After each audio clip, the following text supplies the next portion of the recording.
right, welcome everyone to Pocono Raceway with the iNRS series, and thank you for tuning in to the IWM Broadcast Network. I am Rick Souza here with John DeRudris in the booth, and we're bringing to you tonight the iNRS High Point 200 in Pocono. Rick, we're back. I'm excited to be back, and we're at the Tricky Triangle, a track that is pretty tough to tame. You have three corners that are mimicked and created after three NASCAR Cup Series tracks, and they're all different, and that's the beauty about this track here up here in Pocono. Former league member Travis Bennett is the previous winner of this race. And looking right now, let's just dive right into what we have going on here in the iNRS series. So we have Jordan Booth leading the points with Jordan Wenzel in second, Corey Bunch in third, Alex Murphy in fourth, Vernon Broadbeck in fifth, Tyler Lemon sixth, Michael Whitley in seventh, Eric Jeffers in eighth, Brendan Hayes in ninth, and Alex Forget Ruby there in 10th. And at this point, the battle for first is over. Booth could miss three races and not drop below second. So for the regular season, it's safe to say he has ran away with it.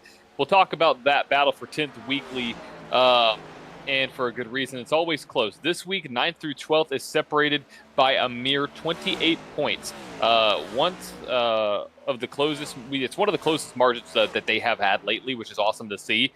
And so look for all five drivers to keep putting on a great show, battling for that 10th spot. For weeks now, we have talked about the battle at that cut line, and it seems it gets better week by week. It's 15 points right now that separates 16th and 17th, and it's between Ty Bostic, driver in the Tech for Troop Cup Series, and Tony Japs. So looking forward to seeing that, and also looking back a little bit further to the guys on the outside looking in. 69 points separate 16th through 20th. You know, with 5 races left, Pocono, Richmond, Michigan, Daytona, and Darlington, Rick, the playoff picture, you can still see a major shift if one of these or multiple of these drivers have a few bad weeks. So we'll see what happens as this season progresses towards the playoffs. Really quick, top 3 in team standings, not much has changed. Full Throttle Motorsports still ahead with a nice 45-point lead over 40XLI in second, with Roadrunner in third. Yeah, drivers right now locked into the playoffs. We'll bring that graphic up again. Booth, Wenzel, Bunch, Forget, Broadbeck, Lem, Hayes, Magin, Giroux, and Alves. That's your top 10 in the playoff battle. Those are locked in. As John had mentioned earlier, looking to the other side of the column here, you know, right there you see that battle at the cut line with Ty Bostic. He's plus 15. Japs is minus 15. So that could change, you know, any given Thursday. It can, and that's where, you know, you have to really take a look at and see, you know, who is performing and who can we expect to maybe finish out the season pretty strong.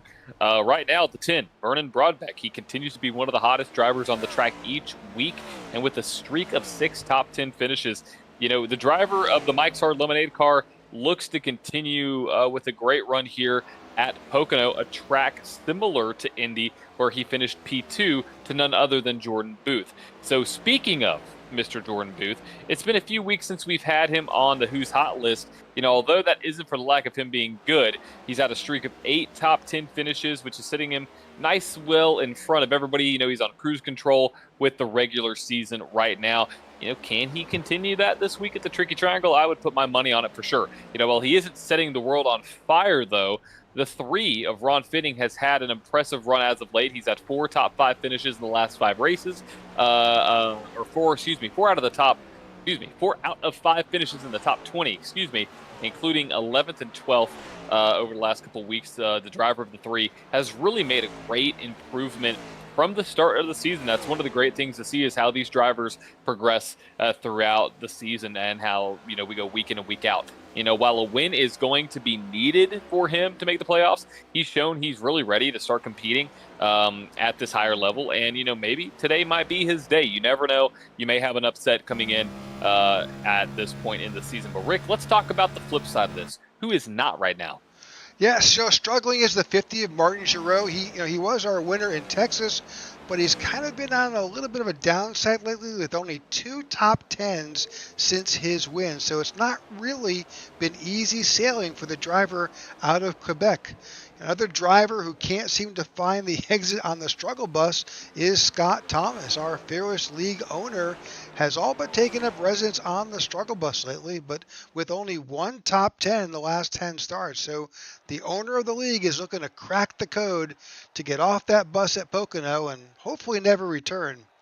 It's kind of weird to Yeah. put the guy sitting in the top 10 points and only a handful of points out of fifth on this list. But, Tyler Lem in the 99 has had three kind of really uncharacteristic weeks. So with three straight finishes outside the top 10, he is looking to get back on track and get that car back in the top 10 on a weekly basis. Absolutely. Absolutely. And, let's talk about who has excelled at this style of track. With last year's winner no longer here in the league, all eyes turn to Jordan and Jordan, to be up in the front. However, look for guys like Vernon, Broadbeck, Jeffers, Burns, even to be up towards the front here and, maybe get on a little bit of a hot streak. And talking about getting a little hot, rivalries. We've had a little spark in the rivalry train over the last couple of weeks, specifically last week with the 99, like you just mentioned, of Tyler Lim and the 81 of Jordan Winsel. They traded a few blows during the race. So, we've seen this carry over before in previous weeks. So it's not something that we're atypical to. It's not something that we're not used to. So we may see this. Will this be something to keep an eye on, or is it just another spat of who's bigger? Who knows? We'll see. But Rick, right now, looks like we got qualifying starting here at Pocono, looking at Jordan Booth out of Carmel, Indiana, driving that number 140 XLI car, for 41, 40 XLI car. And, he's like, you cannot go a week without saying Jordan Booth possibly going to get a podium. I mean, he's been up there all season long. He sure has, and we've watched him consistently dominate, go to the back, drive back up front. So he has certainly demonstrated his expertise here in the iNRS series. So right now he's on track. It is qualifying underway. We'll get some of those top times coming up and working our way. Now with this league, there's a 5-minute drivers meeting that's held after qualifying, and during that time we'll catch you up on some other doings here in the league. Absolutely, we will. Absolutely. So looking right now, top of the board is Tyler Lim. As of the moment, he has the provisional pole. Right behind him, behind by about 2/200th of a second, is Matt Perusini. Corey Bunch, Jordan Booth, Michael Whitley. Now I think, John, these are the first lap times, and the second lap is always fastest here at Pocono. It is. So we'll see who tops their time. Clark Franz breaking into the top 5 as of right this second.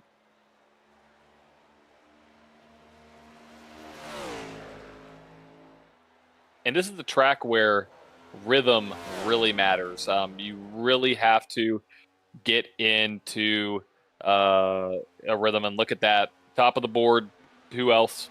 Who other than Jordan Booth up there? Eric Jeffers as well, improving as well. So this track is all about rhythm. It's all about throttle control and really just knowing what corner you're in. There's a lot of times where you can, at a track, you can almost forget where you are. You can't do that here. You have to make sure you hit every corner to precision, because if you don't, you will sacrifice a lot, especially, you could even lose it coming out of 1 and sacrifice your turn 3 because you lost it out of 1. So it's a huge momentum track that if you get one corner wrong, you might get the next one wrong too. Yeah, it's definitely that lack of rhythm translates. There's not a lot of time to recover from your bad corner. There's just not. Especially when you're in the draft. I mean, that's a big thing too. When you're in the draft here at Pocono, it can really upset the car. You can get aero wash, you can get aero push, you can push that car all the way up to the wall. And, sometimes we've seen that, some cars may dive it really deep into 1 and it just doesn't stick, which I think could be a factor here tonight at Pocono, but hopefully not. But let's see right now, Jordan Booth at the top. Jacob Mousseau, look at that lap out of the 25 up to P2. Great run for him so far in qualifying. So most of the drivers are finishing up with the last 20 seconds or so left of qualifying to get their times in. We've got 26 competitors tonight here at Pocono. And I think the last one wrapping up is the 46 of Simon Magin. And that's it. That wraps up qualifying. We'll get you the grid once we get done with our drivers meeting and get these cars back on track. Alrighty.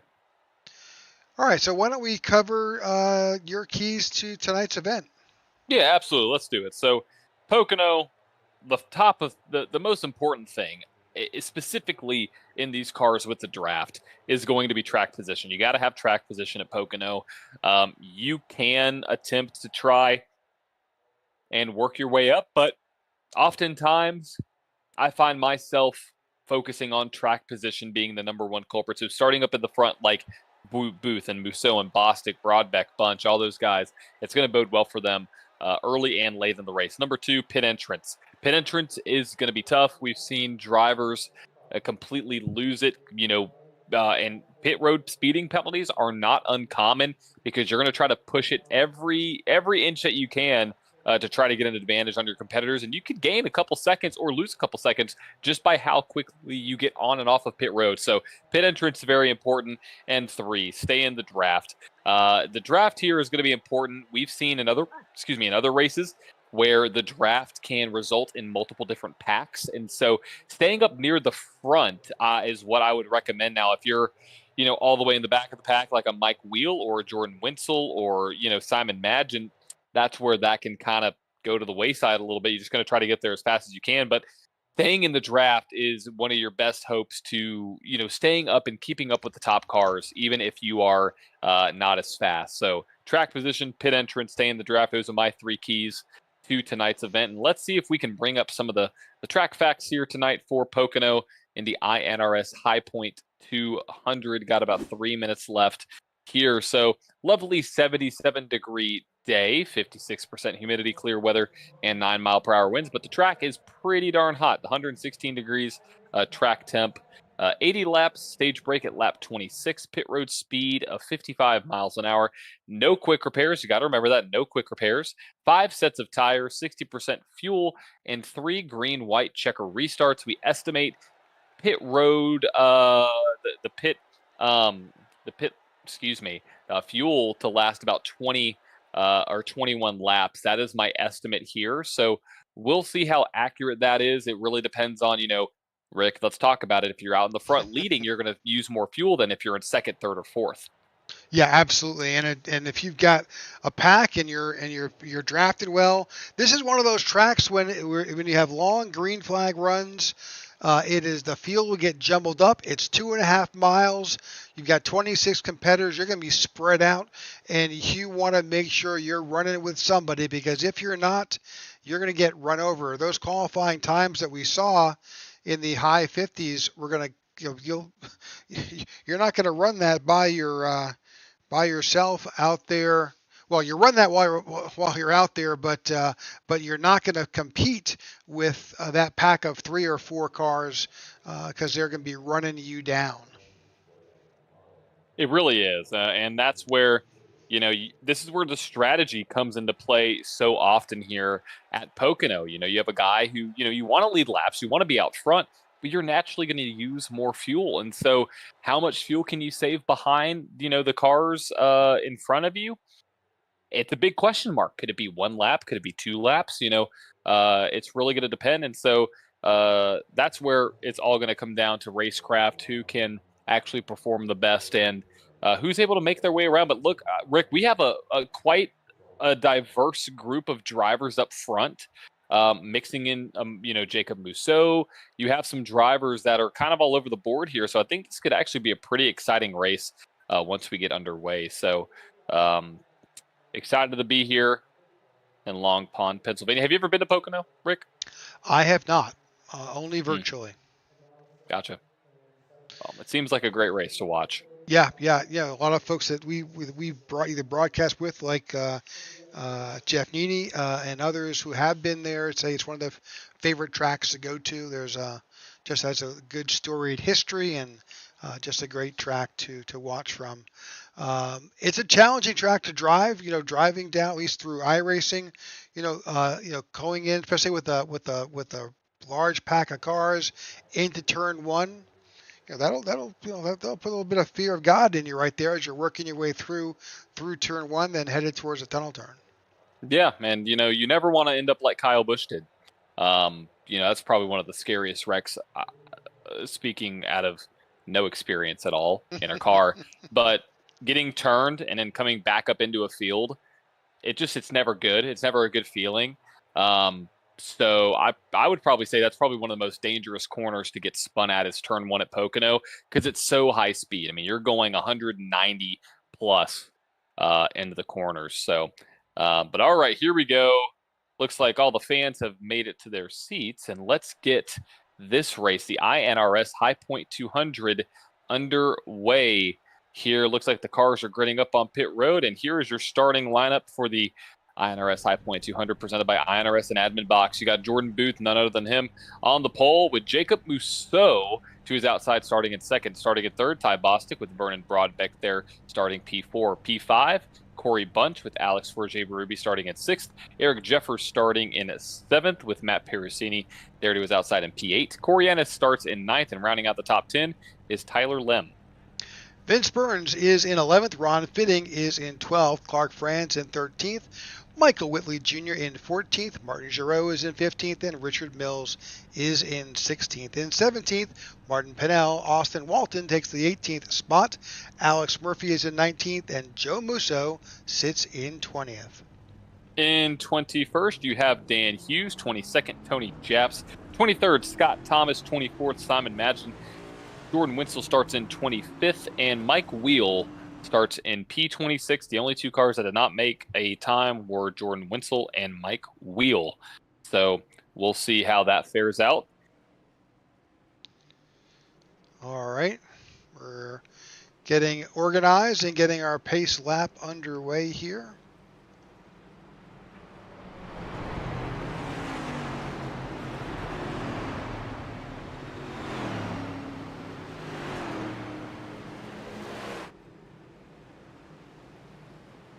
Jordan Booth will be our control car with Jacob Musso to the outside. Looking forward to getting this one underway. So as you're watching and you see those cones hanging off the catch fence, that's actually in real life. That's the countdown to let you know how close you're getting to that corner. Yep, I believe that's 300 feet, 200 feet, 100 feet corner. They help a lot. Oh, yeah. I know I use them all the time, depending on the track. And, a lot of tracks have the 3-2-1, or depending on if they are FIA certified, they obviously have either the feet before or the meters or kilometers, depending on the track. So, but here at Pocono, they have cones on the fence. It does the same thing. It, does the same exact thing. So here we go. Pace car in the field rounds out turn 4. Better get ready for a fun one tonight at the Tricky Triangle because we are green flag racing here in the iNRS High Point 200. You're going to watch this field span out as they go into turn 1. It's probably one of the most exciting corners on the circuit here as they all dive down. A little bit of stack up. Oh, we're wrecking in the back. Car spinning halfway through the field. I believe he is still up to 24. Pericini there. They are all stacked up 5 wide on the backstretch coming out of turn 2. Still 5 wide. Now 3 wide. And all started with the 24. Got really stacked up. I think he got a little bit of help from behind. Oh, contact right there at the 46 and the 50. Oh, save. Holds on. Save by the 46. No, no, it's still going. Wrecking. And we're under caution here at Pocono, and lap 1 damage already to Alex Murphy in the 30. He's missing his nose. 46 able to save it.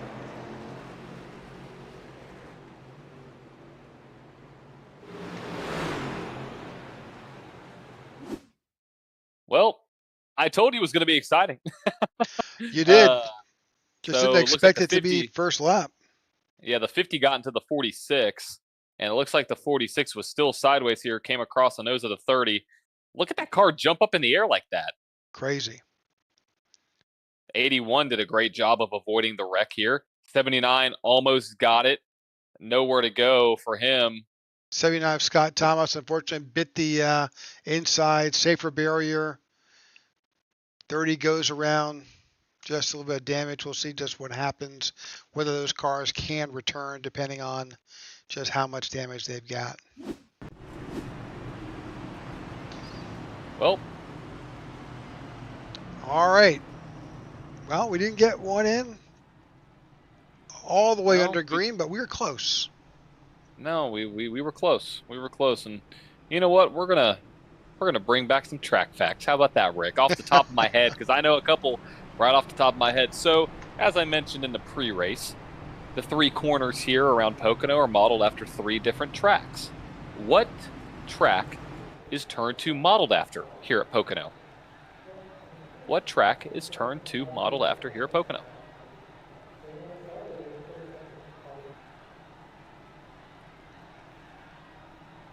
All right, If you know asked the for answer, trivia. you got trivia. You got trivia. Yeah, I mean, I've been told it's a fan favorite. It's been requested to come back, so I think why not? Bring it back.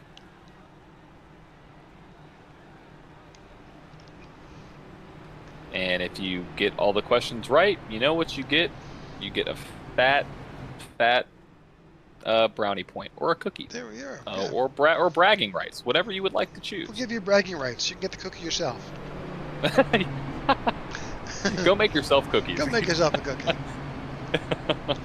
Oh, well, here we go. We're 3 laps underway here, and this is actually really interesting to talk about, though, Rick, because we got a caution early in the race, and with the pit road fuel, I estimate the average run is somewhere between 20 to 21 laps. This really makes this last run pretty interesting from a fuel mileage perspective, because if I were these drivers, I would be saving. I would be saving right now. Well, we were just on board with Jordan Booth, and he was clutching it. So yeah, he was I turning think on you and have off. to do it. Yeah, you have to do it. Now that being said, drivers who were not involved in that incident, they went in and they got fuel. You saw Austin Walton, Tony Japs, Michael Whitley. Those guys were around the incident, but not involved. They're back at the end of the pack. They went in, got fuel. They did.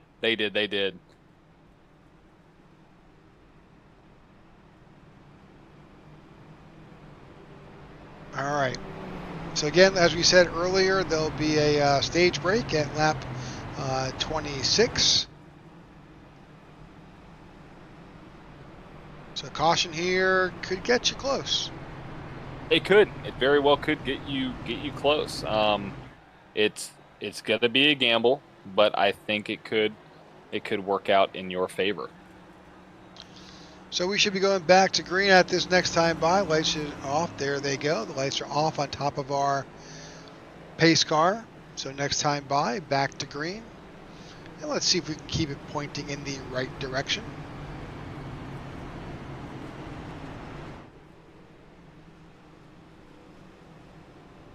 All right, pretty good view of the front stretch.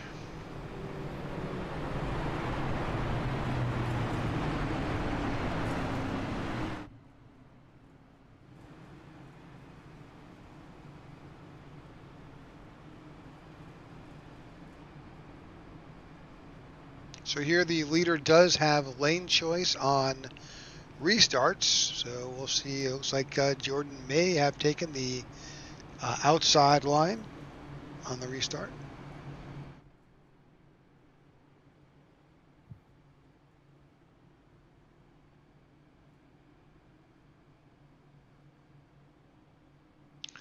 So it looks like everybody has made it back out after that incident, with the exception of Scott Thomas. He has yet to come out of the pits. So he may have had more damage on that 79 Ford than we had anticipated. Yeah, it's always interesting to see how damage plays out on the pits because it may be one thing in the car or look like one thing from a damage model perspective, but when you go in, you're like, how in the heck do I have 6 minutes of damage or 7 minutes of damage when just like that light contact? It happens all the time, and let's hope he can get back out there. Maybe a couple cautions, he'll be able to get back on the lead lap. Who knows? But we'll see what happens with him. Right now, we're going to go back to green flag racing here at Pocono. Outside line with a great start. You may see the inside line fan out pretty strong here. Yep, three wide already going into turn one. Let's see if they can make it. 41 jumps it to the high side. Here we go into turn one again. That's Vernon Broadback, who has moved his way up into third on that low line. Bossed it to the outside, tucked in behind the 41 of Jordan Booth. Got a good push now with the 10 from Broadbeck, and they're leveraging that draft as best they can to catch up to the 41. Yep. Once they hit the line, I'll give you the answer to that trivia question. As long as it's in the underground, I guess it doesn't matter if it's in the green. But here we go down to the turn 3. Still lots of selection. Oh, spins. Car spinning. Watch the barrels. Oh, he hit it. 10 spun. I think the 10 came up and tapped the 25. And he hit those barrels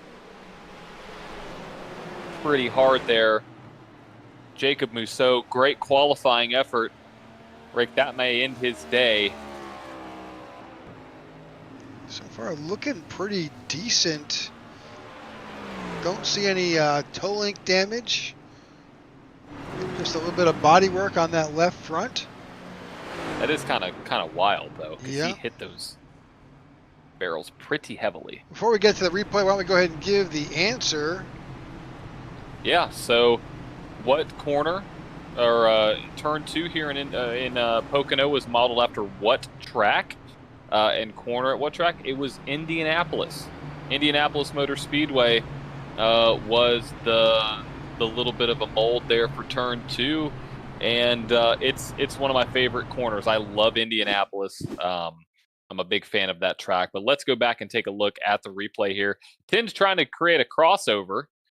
Yep, we're going to kind of look at that a little bit here. So you're watching that 25 of Musso. That's Broadbeck underneath. A little bit of contact. Unfortunately, that tears. Spins a 25 round. He's trying to hold it. See all the roof flaps come up? Oh, there's way more damage. We didn't see the back end of that car. He's actually really lucky. The way he hit the back end of that car, he didn't hit the barrels. He didn't hit that with the toe link or with the wheel. So he may be okay. Yeah, it may just be that bit of body work on that deck link. For sure. Yeah, for sure. He saved a lot of work for the track marshals. So, marshals and barriers, they never like cleaning them up, and they always go that way. So it happens. But either way, second caution out of the night here. 7 laps complete at Pocono. Appreciate everybody for tuning in to the nice iNRS High Point 200.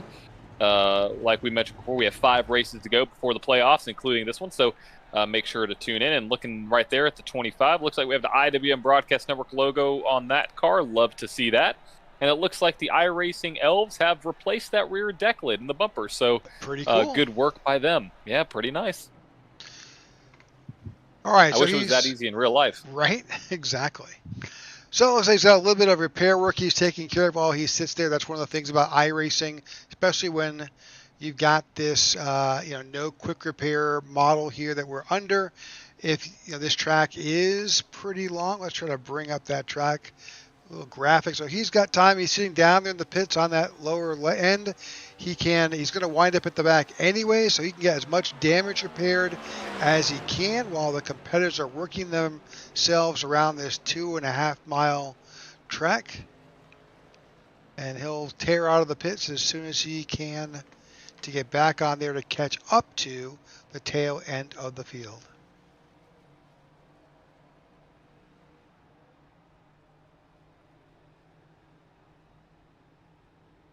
Or not. Oh, there we go.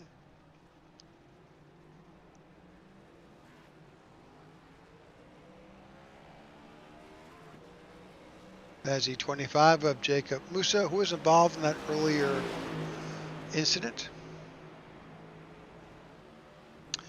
All right, so back up front, your current leader and our pole sitter, Jordan Booth, is still in control. 8 laps are in the books. And lights are off on top of our pace car, which means, like we said before, we'll be back to green flag racing next time by. A little bit of a shakeup at the front. We saw the Ty Bostic car was up there earlier, but now I don't see him. He's now, something happened to Ty Bostic. He's now a lap down. I don't know. Connection dropped. Connection has dropped. Well, as we've said often enough, this is a computer simulation, and unfortunately, you get a storm that rolls through, or your internet fails or drops, messes up everything. Yeah, I mean it could happen. You know, you have like you said, weather. A kid could unplug the power cord. Somebody could knock over your internet tower.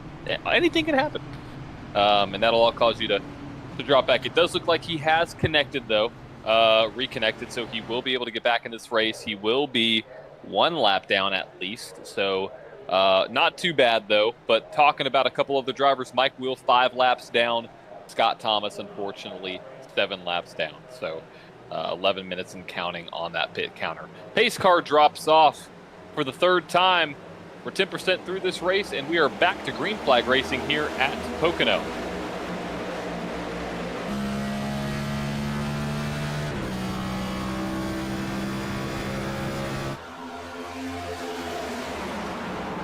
And here we go down to the turn 1 again. Got some racing going on. Got a car slipping up in the back just a little bit, but they seem to be able to make their way through just fine. 3 wide action a little bit further on back. It's really aggressive racing with just 8 or 9 laps in the books here. Yeah, we haven't had much green flag action at all, Rick. I mean, maybe a lap and a half to 2 laps tops. So pretty aggressive to start off this race. Ty Bostic does look like he's able to get back out there. I think he will be 1 lap down, but looked like he was able to save that. And, at any trout, there's some cars getting loose. Maybe have a penalty forming. Not really sure. Got a car drop off. A black flag from Martin Giroux.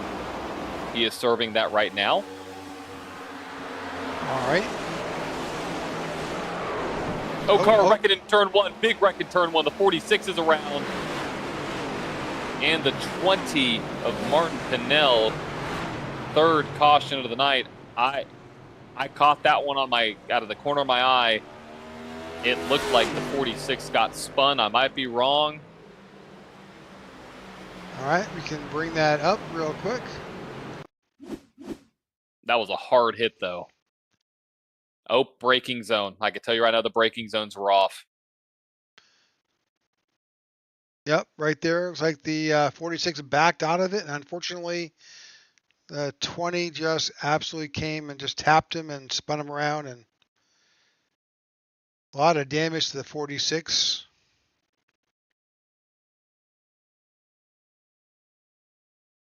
Tough break for these guys. The 46 already involved in 2 different incidents.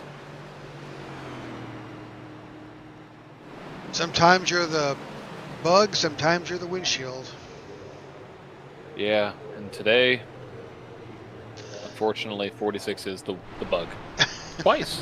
Twice. All right, lap 11. We have another incident. We're going to take a quick commercial break.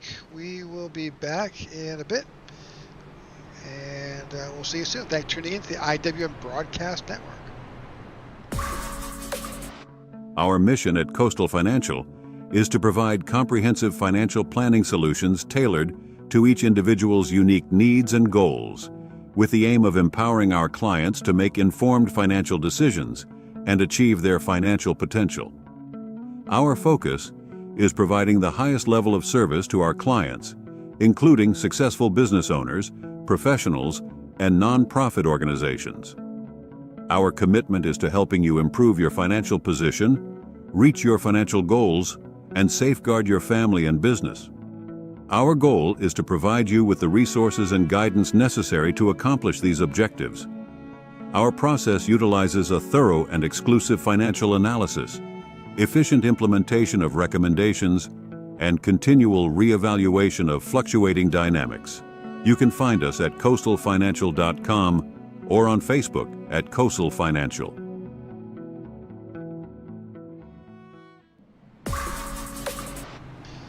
All right, thanks for tuning in to the IWM broadcast of the iNRS High Point 200 here at Pocono.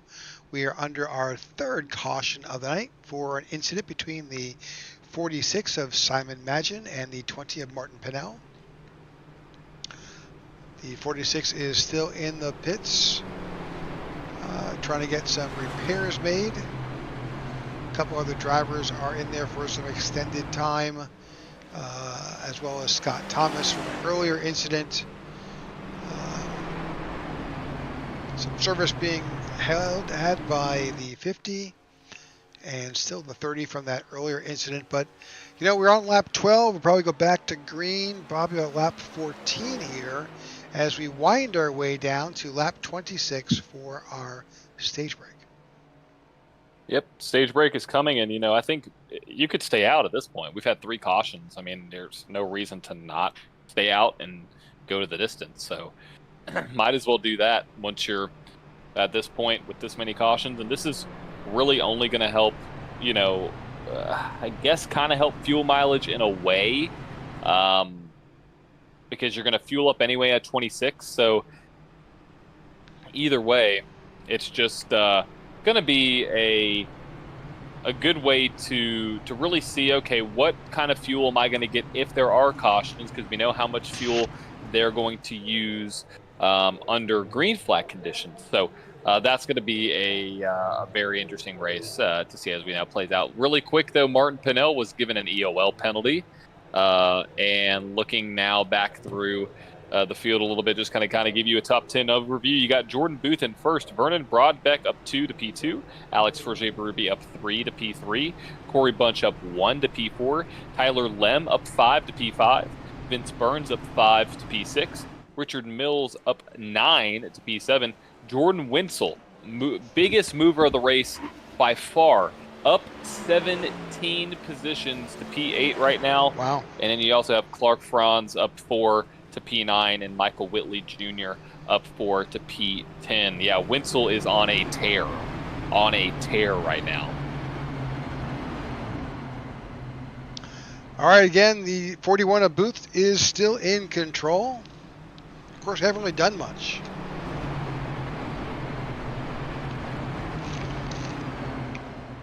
I mean, you don't have to do much. Nope. Sometimes all you got to do is just stay out front. Doing a lot of pace laps.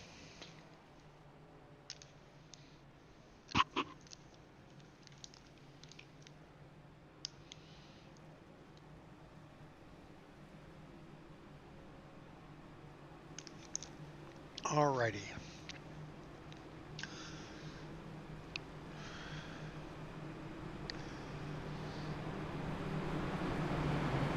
So interesting top 4. You got Booth, Broadbeck, Bunch, and Berube.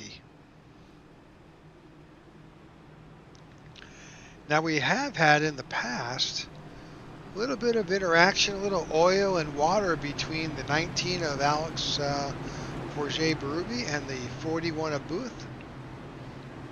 We have. And they will be up front there with Corey Bunch and Vernon Broadbeck. So we'll see. That's Canadians on one side, U.S. on the other. A little battle for North America going on. Yeah, really. We got it's right here before our eyes. So we're about to see what happens now. Pace car dips off. Big one from the 77, green flag in the air. That was a pretty intense jump right there. That was pretty shocking to me.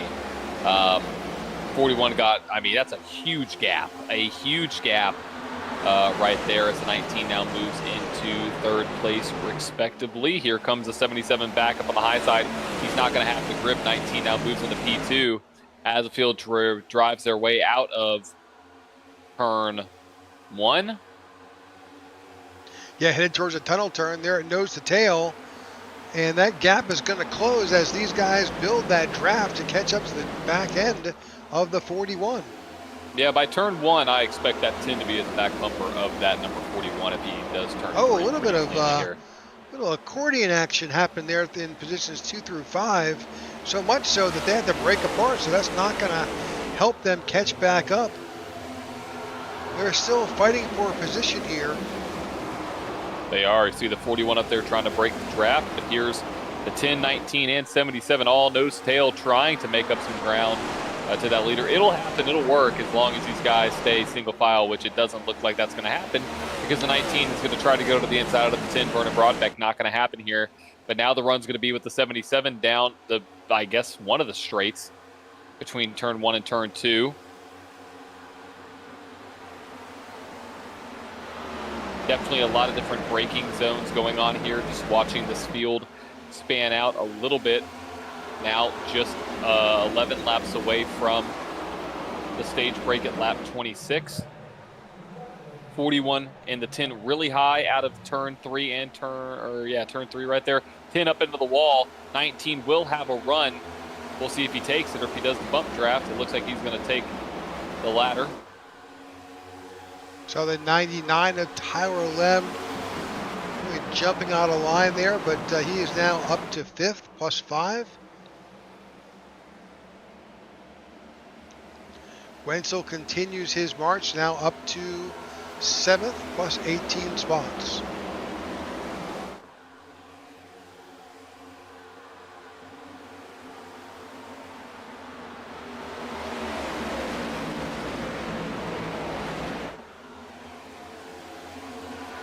$16 in the books, coming up to lap 17.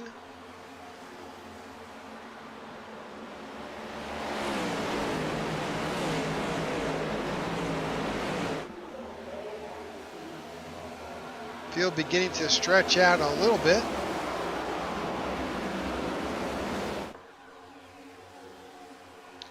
That lone car back there chasing the field is a 22 of Bostic. He's doing his best. He's just 1 lap down, and next time a caution does fly, he'll get that lap back.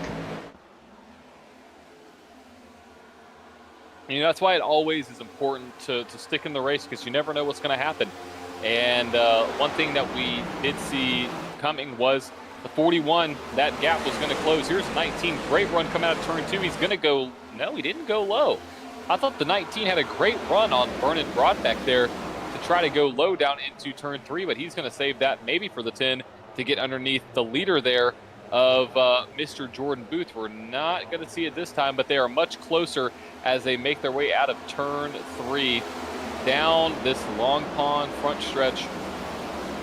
The 10 is going to have the run down in the turn 1. Will he take it? He does not. A little bit 19 of very high. Yeah, and causing the 77 of Corey Bunch to run up under. They've gotten a little bit loose, and the 77 took advantage of that.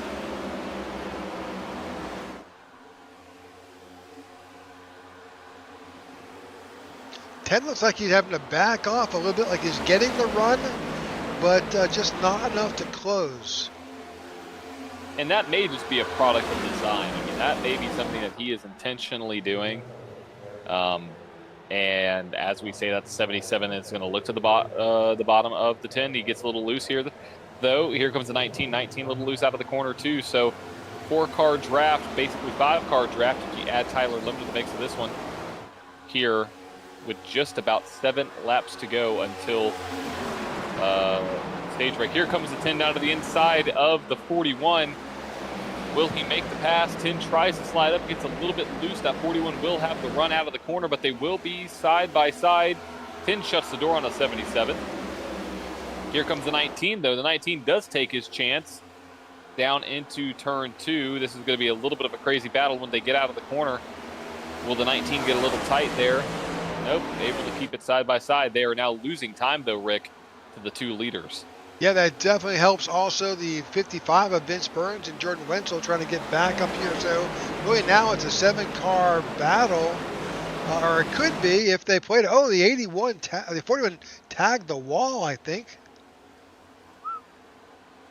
That caused the 10 to now be right there and take over the lead. It happens just like that here at Pocono. Just like that, side by side, battling here. The 10 on the inside, the 41 on the outside. Now we're going to have side-by-side run going down into turn 2. Got some side drafting. And Rick, we've seen this go wrong before. Yes, we have. Like they're going to mind their P's and Q's as they make their way down into turn 2. 10 drifts up a little bit, gets to the 41. That's going to get the 77 there and the 19. 19 gives a shove to the 77 now going into turn 3. And we're all stacked up. They had to back out a little bit. That 19 dropped out because it was going to have a big run out of the corner. Yeah, it was going to be bad for all 4 or 5 of those drivers there. They were too tight, too close together for Pocono. The 10 to the 77, I think had a little bit of exchange of words there. They kind of got into each other coming out of turn 3. 10 drifts way too deep into the corner. He is sliding now in front of the 77. 19's going to kind of block the 77, so he can't go contact. low. Contact. 19 hits the left rear quarter panel of the 77. These cars have 21 laps on their tires, but it's not really 21 laps. But I think with those cautions, John, they may not need to pit before that stage break. No, they'll be okay. Look at the 41. Look how high he's going in turn 3 and 4. That's 10 was super loose. He was all out of shape. I'd say that had to have been an atypical line. I don't recommend that. As we see some battles forming, the 99 and the 19 now still side by side. Contact between the 99 and the 19. Still some 99 slips up, gets into the 19 a little bit. More contact. Slip. Yep, 99 I think just apologized over the radio. I might be wrong, I can't hear them, but that is my assumption there. Here comes the 81 there. Jordan Wenzel up 19 spots. It's the Jordan and Jordan show, and the Jordan out front is just like, hey, I'm just going to hold my ground until my good old friend there, Mr. Jordan Wenzel, comes up in here and starts to battle. All different lines being shown here, trying to get around this track and get through these corners. But it makes for multiple different braking points, and that seems to be still playing havoc with these drivers. Yeah, it does. It really does. I mean, you can tell right there just going into turn 1, 77 really deep into the corner. It's going to open up the door for the 19. See if he can capitalize on it. Not quite there, but this is going to leave the 10 kind of all by himself up near the leader of the 41. Next time by will be lap 24 with the stage break in 2 laps.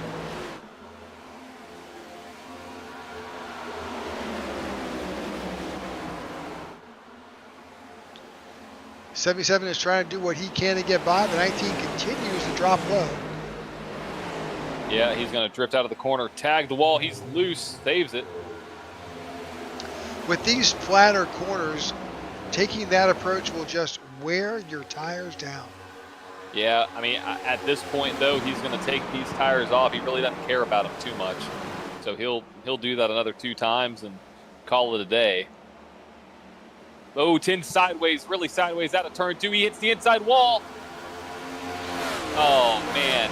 Yep, holds it but keeps going. Unfortunately, takes him out of contention. And that puts the 77 now to be the lone car who can try to chase down the 41 of Jordan Booth.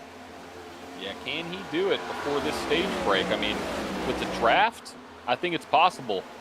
I'm very impressed by the line that the 41 is taking, though. He is really all the way up there in that high groove, trying to get a run 19 in the wall.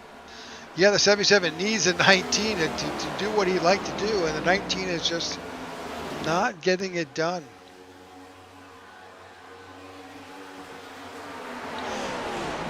So much to say, he's taken 19 is taking a very aggressive approach to getting around this track, but that doesn't always work for trying to get a consistent draft. Yeah, and it doesn't always mean you're going to be fastest, and that's a big thing that I've had to learn. Just because you go into the corners with the most speed doesn't mean you're going to run the fastest lap. It's the same thing with just because you don't brake as much as another car doesn't mean you're actually going to go faster than them. So we'll see. The 19 is taking a slightly more traditional line. He's going to slide up here again. He may tag the wall. Now he's able to keep it off there. But now we are going to reach lap 26. The caution should fly anytime now. It'll be at the end of lap 26. Yeah, end of lap 26. All right, great. So 3 more corners. Let's see if the 77 can do anything. He really dives deep into the corner. 19 sideways. He hits the wall. Big time. Oh, that's going to give up a position, yeah. Well, that puts Jordan Wenzel now in third. Up 22.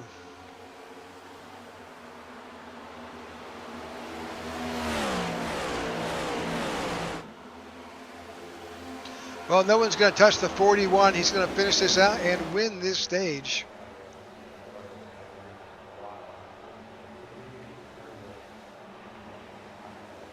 And we almost had it, but Corey Jordan is the way that this is going to end out here for the top 3. Alex Forget-Berube in 4th, Tyler Lemon 5th, Vince Burns in 6th, Richard Mills in 7th, Michael Whitley Jr. in 8th, Vernon Broadbeck in 9th, and Clark Franz in 10th. Good recovery for the 10, for sure. Yeah, absolutely. He has a really good car, so hopefully he can make his way back up to the front and battle these guys as we now are at the stage break. Well, good opportunity also for the 22 of Boston to be able to get his lap back after that technical issue.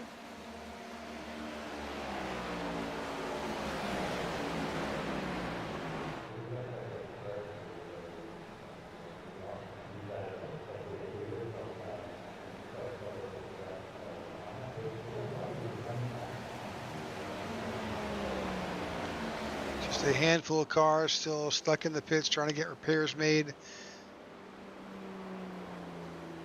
Unfortunately, Mike Wheel has retired in the 96. But Jordan Booth is the winner of stage 1. Our only stage.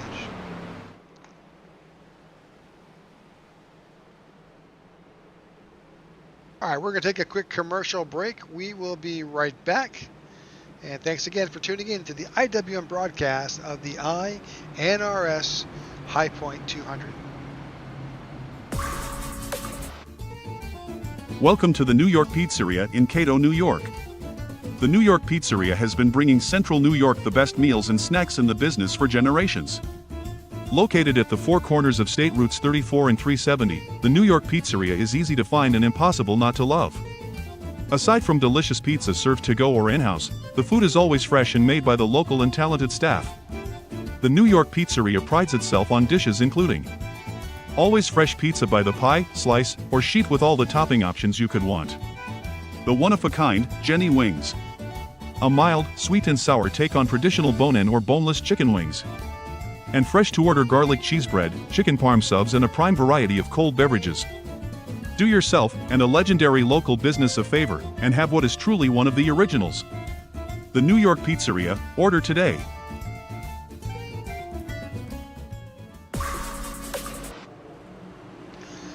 All right, welcome back to the IWM broadcast of the iNRS High Point 200. We are at our stage break, and the entire field, with the exception of the 22 of Bostic, who will get to come in next time by and get his lap back. We are in and underway in our first round of pit stops. Official pit stop break versus the earlier cautions we had.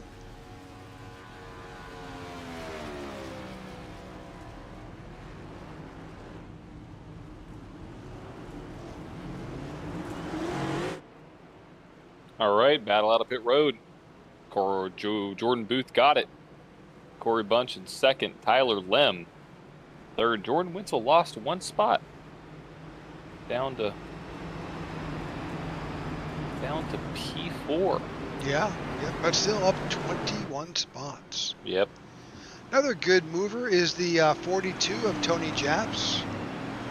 Tony is now plus 11 spots, and he's now up to 11th. Nice.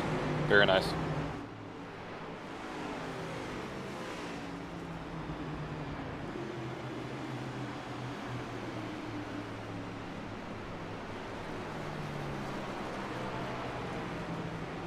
Nice paint scheme on that 42 Chevrolet.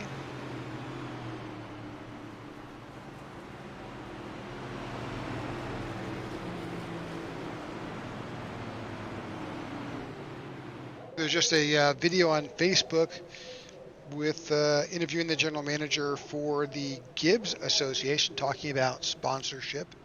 And one of the things he stated is that they do not accept alcohol sponsors right now. So Interesting.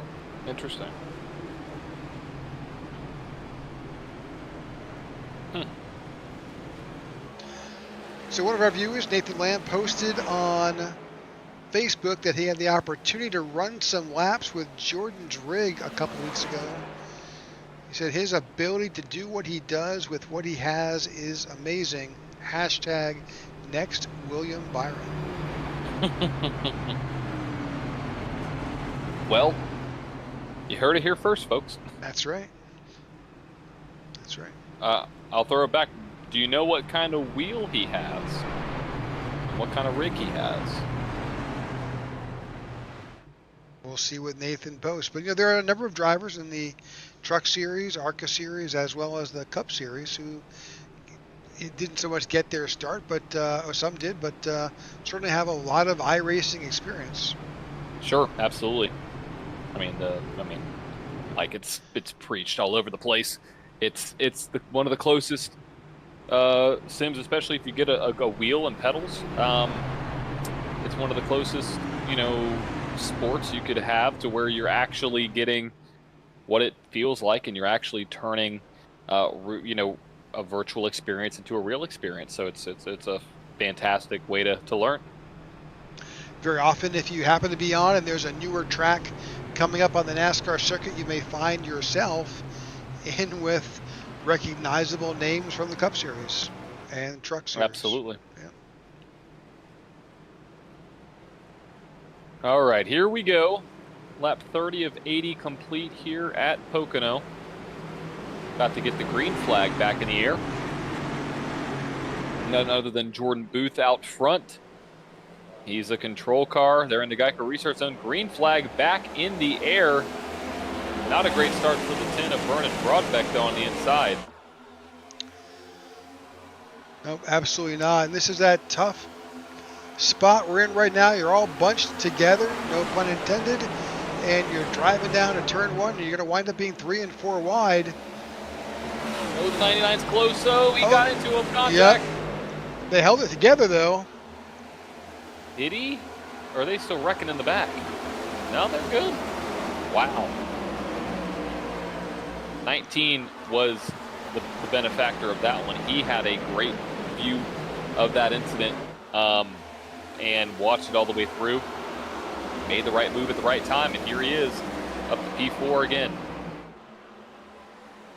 I think Tyra Lem was maybe unfortunately, the big loser in that. He is now all the way back to 22nd. He dropped a number of spots. Actually, he's not going to be too happy. Not Nope. going to be too happy with that one. No, he will not be. A lot of racing.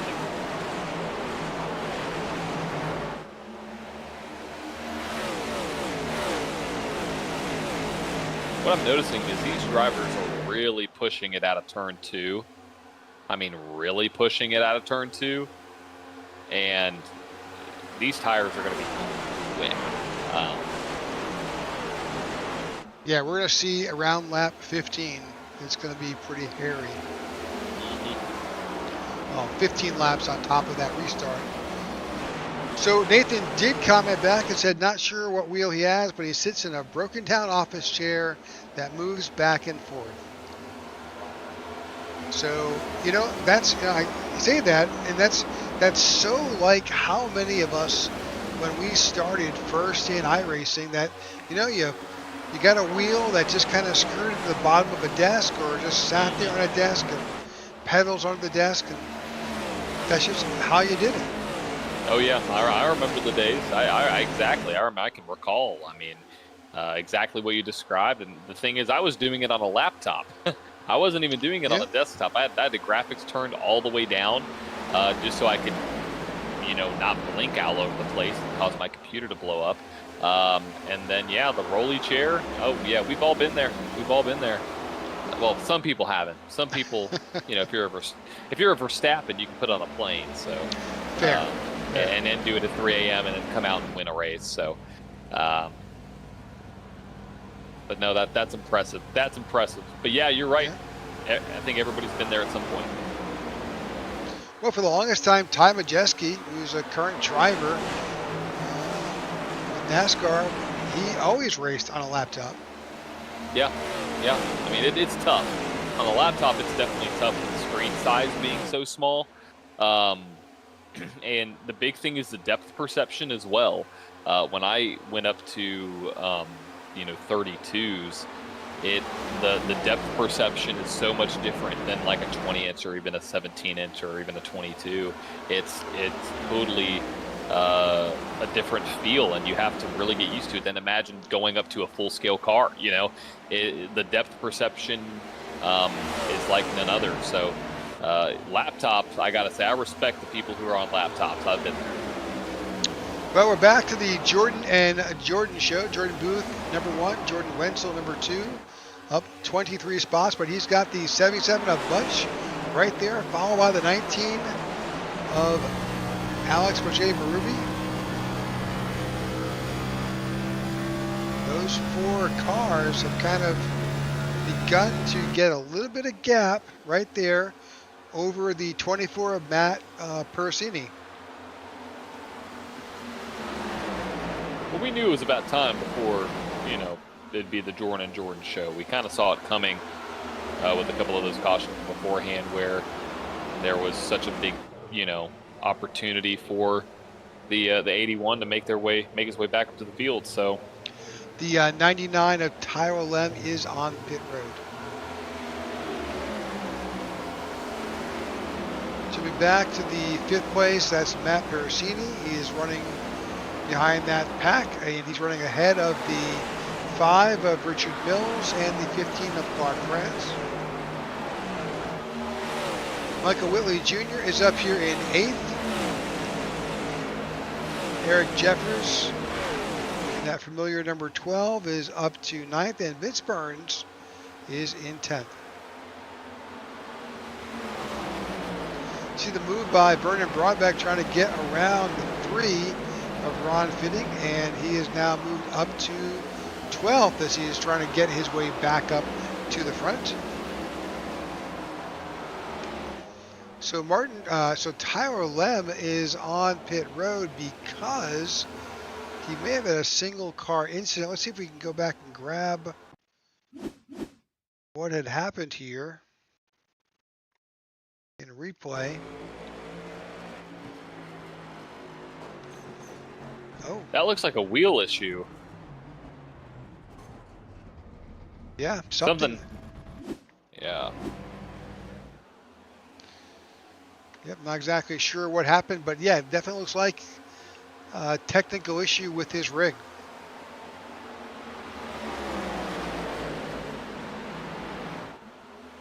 So 2 examples of that. One was what you just saw with the 99 of Tyler Lem, but then also we had the issue with Ty Bosick, who's made a nice recovery.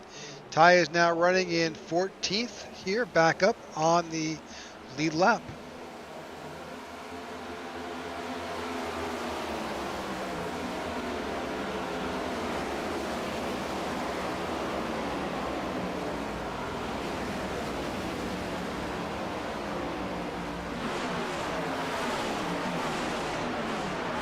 back up at the front, though, the gap is slowly closing between the leaders. Well, and Just about. that's what I would expect, John, the way that these guys are. I mean, that's what it's going to take to run down the leader to at least catch up to his bumper. What you do after that's on you, but you can't make a pass if you can't catch up to him. Yeah, and that's where track position really does matter. I mean, not for Jordan Wentzel. Jordan Wentzel doesn't matter. He can start at the back and still make his way all the way up to the front. But looks like Tyler Lim has officially been has disconnected, so looks like he will not be joining us back in this race. Unfortunate there, but it looks like we got a pass for second going on. 77 down low. Will he complete the pass? He tries to. He's got the low line. Corey Bunch trying to get around that 81. Not going to do it. They're trying hard. It's going to lose a little time for them to the leader. Yeah, each time they do that, that gives Jordan Booth that little bit of an advantage. So we're about halfway through this fuel run based on our earlier estimates. It's also about that time where they'll begin to start to feel those tires begin to exhibit a bit less grip.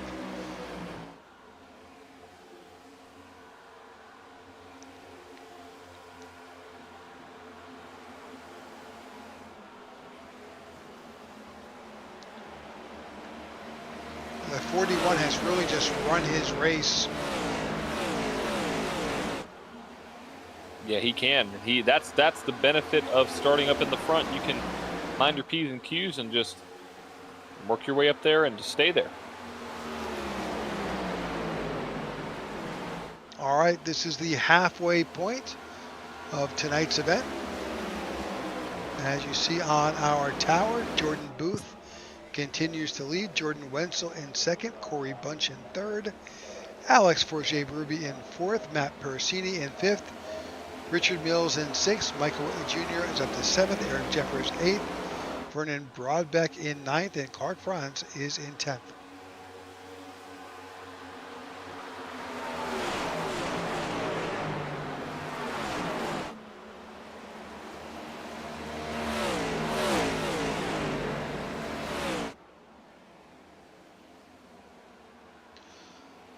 Looking back through the field, it's kind of just become kind of strung out here, John. It definitely has, yeah. I mean, not a lot of action going on. There's a 12. Yeah, a little battle with Eric Jeffers and Michael Whitley Jr. Oh, and saw a little bit of dirt tracking on the 94 as he got a little sideways coming through the corner.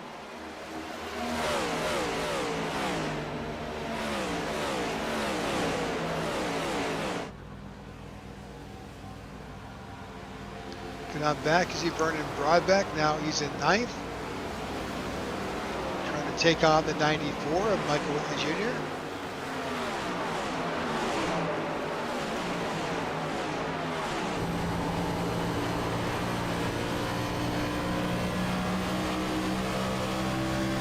At this stage, you really are just kind of riding around, making your presence known, looking on board here.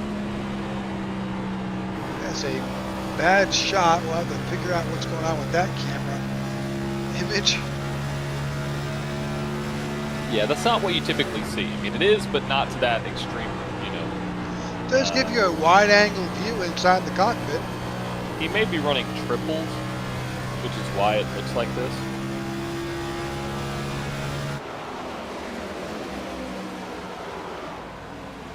I think that may just be our camera set up right now for that particular view. That could be it too.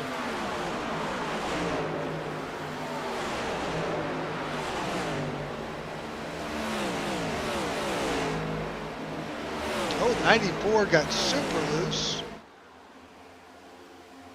Almost lost it, saved it, but lost some positions. He's now back to ninth. As we said earlier, it's about that time where these drivers will experience a a little bit more push, and especially with this hot track. Let's bring up that weather info.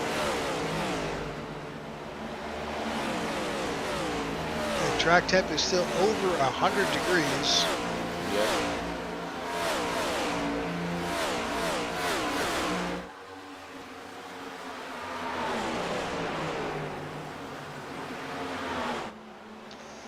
Back up front, it's pretty much these four guys, and they've kind of have a little bit of a breakaway. Michael Whitley Jr. in the 94 again tagged a little bit of that safer barrier. Going back in the field here, just looking farther back. It's like somebody's bear at the back. Is that the 67? That is.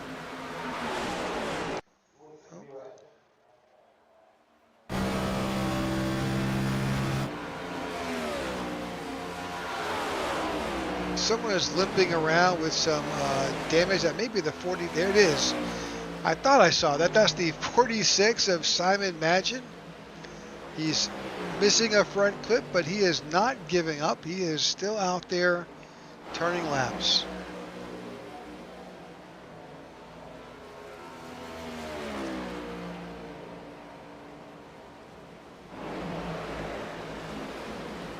Yeah, you gotta give kudos to a driver who does that. I mean, it's not looking pretty. 8 laps down, or 8 laps down. Excuse me. My tracker is completely messed up right now. Yeah, that's not accurate. Let's refresh that. Excuse me. 33 laps down. Yep, that's a little bit better. But got to give credit to where credit's due. You never know. I mean, some of these drivers who've already out, I mean, Tyler Lim, he may pass Tyler Lim. So. Yep. Well, I think, John, it's about that time. We pitted last on lap 28. We're now coming up to 46, 47 laps here. That's around 20 laps. We should start to see some green flag pit stops. See, Matt Parasini is now on pit road.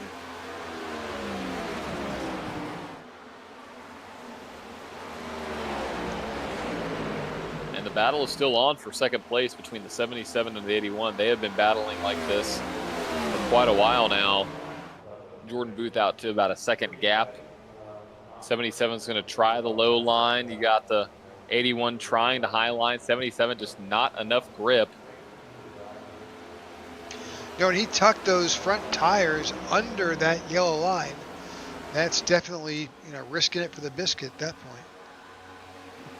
Yes, he is. I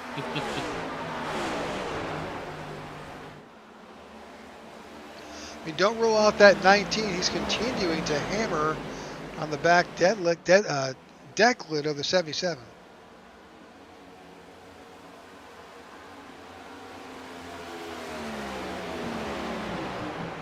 But right now, without some help, that 81 is not going to catch the 41 unless that 41 makes a mistake. But again, all these guys are doing any time on pit road.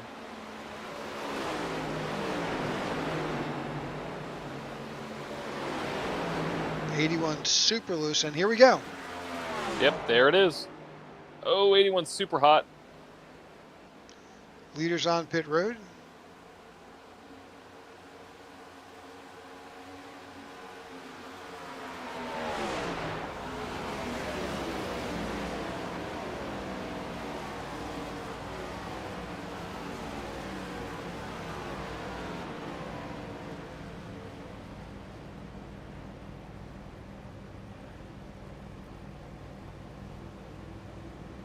Here we go. Right sides, now left sides.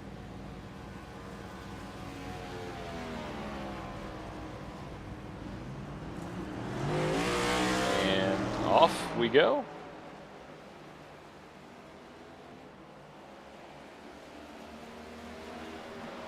Looks like the 77 and 19 still going to stay out here.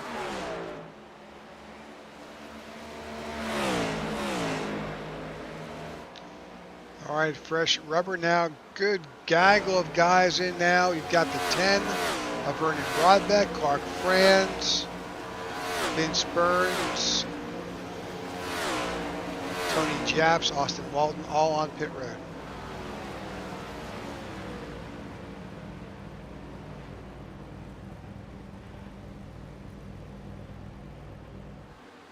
So the question is, when will the 77, I'm guessing this next time by, for the 77 and the 19, they should be in. You know, you don't want to stay out there too long, even though you may have a drop or two extra in the tank. Right, exactly. So we'll see how that plays out. That's always an interesting factor about fuel, especially in these situations. Who's going to be the benefactor of that? Who drafted enough? Who was able to save enough gas to maybe go a little bit longer?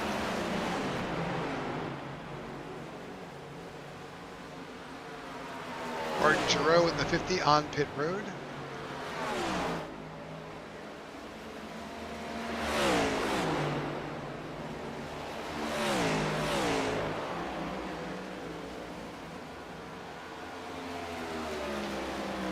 Leaderboard is a bit jumbled up now as we have a number of drivers who, about half the field has yet to pit.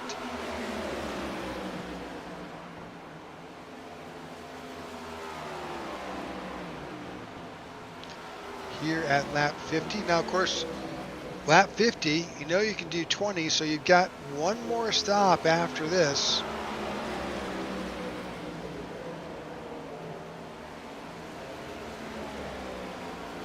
So 77 on pit road, 19 stays out.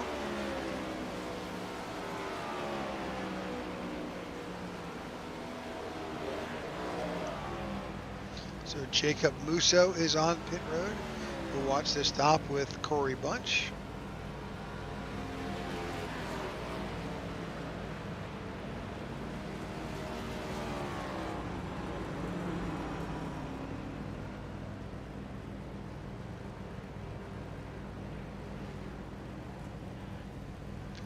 A little bit longer. That's over 19 seconds in the pits.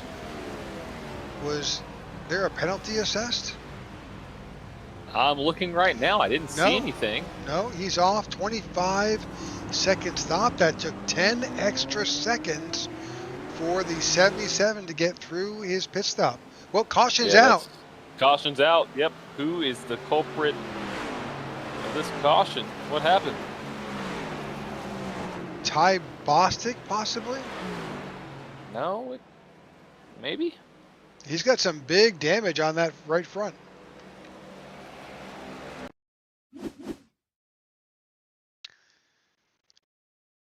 Uh-oh. Yeah, never good. Uh-oh. Okay, well, he's approaching the grass.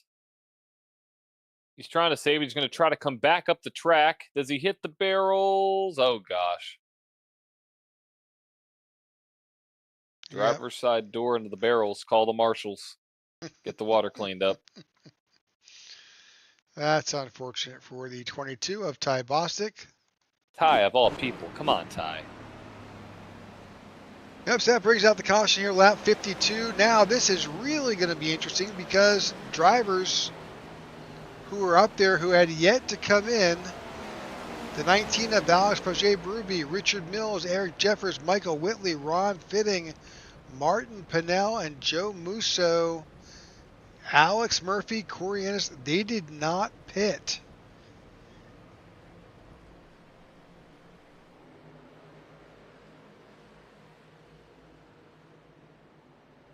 That is going to be interesting for sure. Now again, as we said, there's still going to be one more stop. We're pitting here at lap 52. You can't get 28 laps in.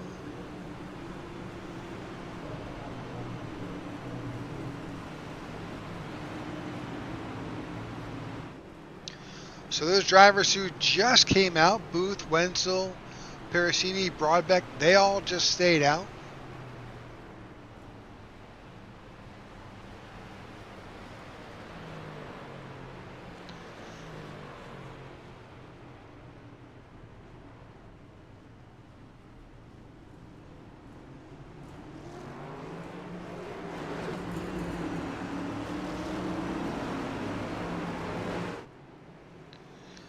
All right, our 5th caution of the night. We're going to take a quick commercial break. We will be right back. You'll love the exceptional service you get at Lindsay's Carpet and Paint, and our selection will truly wow you. Transform your home with hardwoods and laminates in every color, finish, and style you can imagine. When it comes to carpet selection, no one comes close to the variety we offer. And don't forget the walls. Liven them up with quality Benjamin Moore and Pittsburgh paint. Professional staff and great selection at Lindsay's Carpet and Paint. ACE HTI provides residential and commercial smart security systems, audiovisual solutions, TV mounting and installation, access control, and surveillance systems. In addition, our networking division can provide home and business Wi-Fi networking. All of these systems can be remotely managed through our ACE HTI applications and cloud-based solutions. When you need more than a website or trying to Google an answer, reach out to ACE HTI. Our crack team of experts and technical support specialists can provide you answers when you need it the most. During business hours, you can reach our in-house help desk for those quick and easy fixes that can save you money. After hours and over the weekend, you can use our 24/7 emergency tech line. Our operator will get a technician on the phone with you within minutes.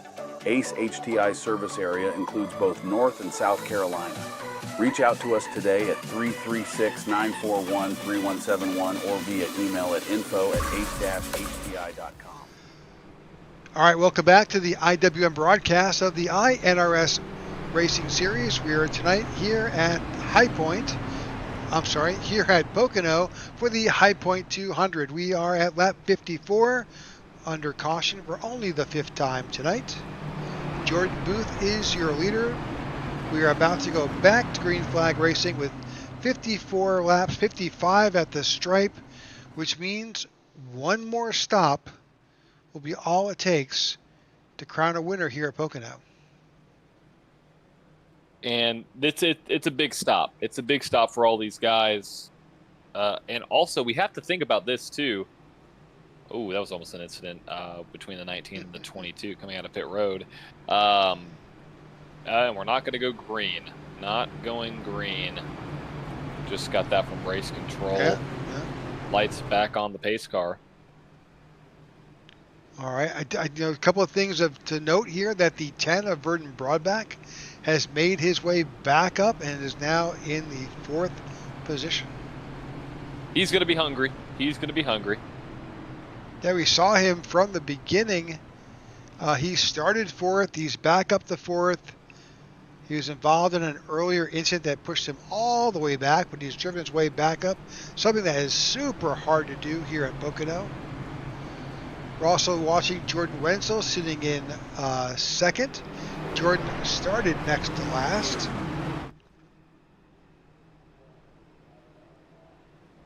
Another big mover is the 42 of Tony Japs. He is up to 5th, I believe, so he is plus 17. So some big movers, some unfortunate. The inverse of that is the 25 of Musso, now back in 20th. He's lost 18 spots.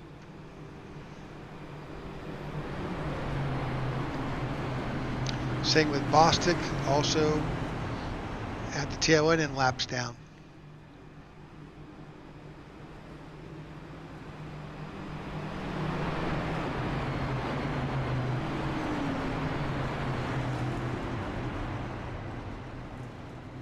Well, at this point in the race, you know, you really got to be up there near the front to even have a chance, because of the fact that it is such a tight field, and track position really has meant everything. So, yeah, I'm looking actually at the top 10. I'm actually interested because, you know, a good bit of the drivers who are sitting back there 11th through 19th, these guys pitted last, excuse me, on lap 52. We're pacing now with 26 laps to go. You never know. I mean, they're going to need a lot of help from cautions. That's all I got to say. It might be a little tight, but I think it could be interesting. I agree. I think it could be something to definitely pay attention to here in the closing laps. Yeah, these extra laps that we went under caution here definitely could make someone think. Absolutely, but here we go. Pace car dips off.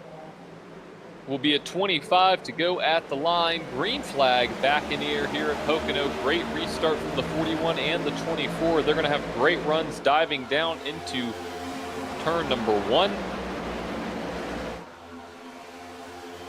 41 stays high for the moment.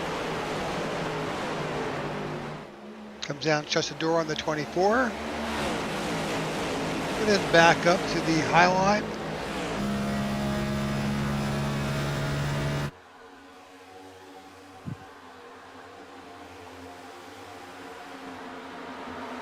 Dives down into turn 2, the field does. Now you've got fresh tires out there. They're not heated up. You want to give yourself a lap or two to kind of get the heat in these tires. They saw that Jordan Wenzel going right up to the wall. Oh, car on the wall. That was the At 10, turn 4. Vernon Broadbeck. Yep, we've got a big battle going on about 8th to 9th place right now. Everybody very close to each other. Some bump drafting going on potentially. We've seen that play havoc just due to braking zones down here into turn 1.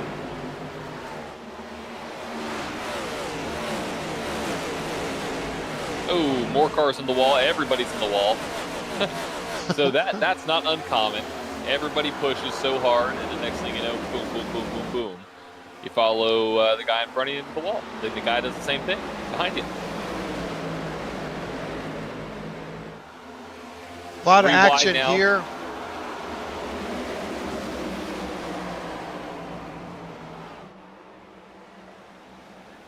And Rick, could we have a pass for the lead forming, though? Well, we got 3 wide. Let's pay attention to that.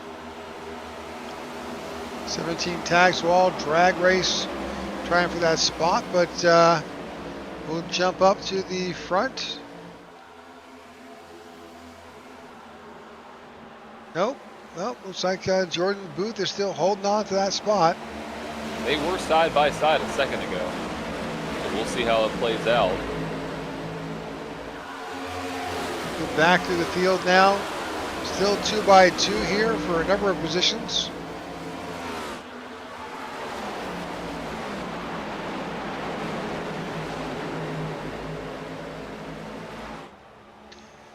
Nathan Lamb has asked, has Jordan led every lap so far? Not exactly. Number of laps that we had under caution or going in under green flag stops. There was some cycling, so. But I would say he has led most.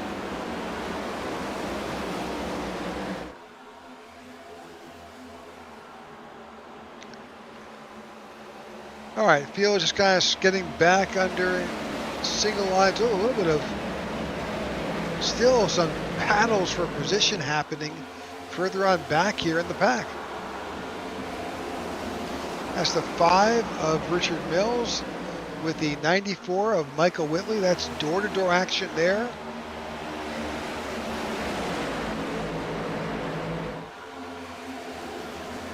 Then back you saw the there. That's the 19 of Alex Poche-Bruby, who's found himself back in 17th spot, trying to work his way back up through traffic with just 21 laps to go.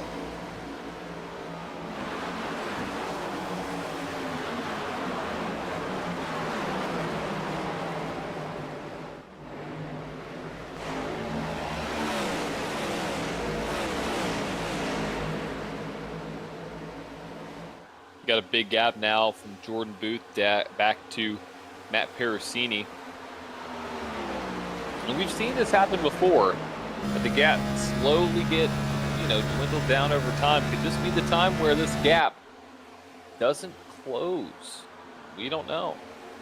Well, it's certainly not going to help that these guys behind, Wenzel, Parasini, and Broadbeck, are really not working together to close that gap.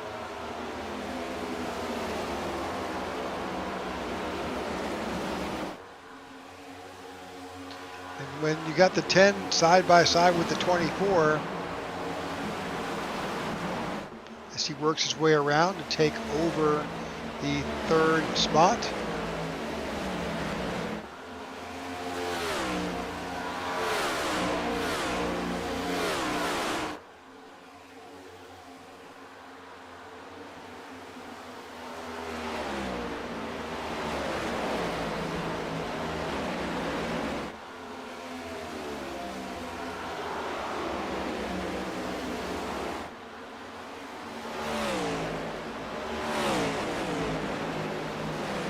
The 81 is kind of adopted maybe out of the 41's playbook, taking the high line through a number of these corners.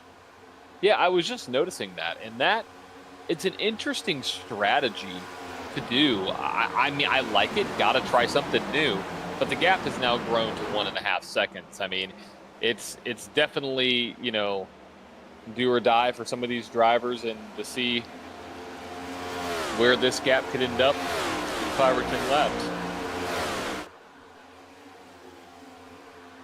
That is the big question. So Jordan Booth, Jordan Wenzel, Broadbeck, Carosini, Franz, Giroux, Jeffers, Burns, Bunch, and Whitley round out your top 10.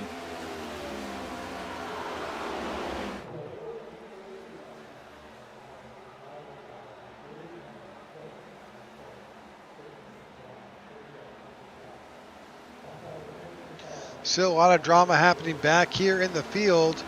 Strong battles between the 77 and the 55. Further on back, the 94 and the 42 of Tony Japs battling it out. A bit farther back, get the 5 of Richard Mills up under the 20 of Martin Pinnell.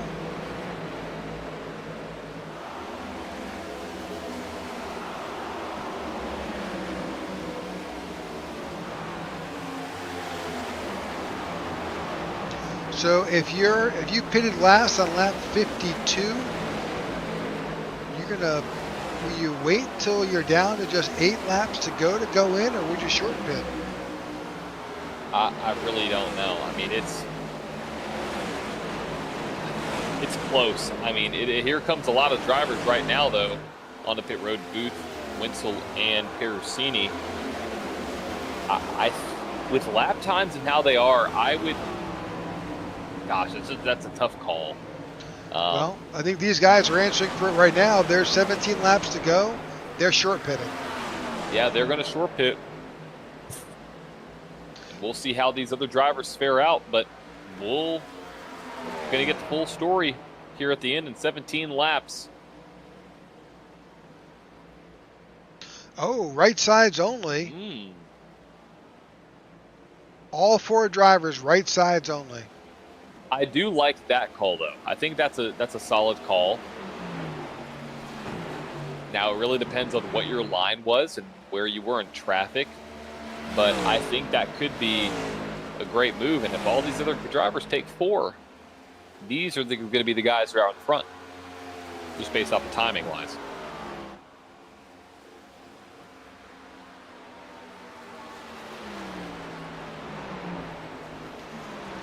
All right, 16 laps to go. Another round of drivers in. Broadbeck, Franz, Burns, Whitley, Japs, Corey Ennis as well. We're watching these for their approaches.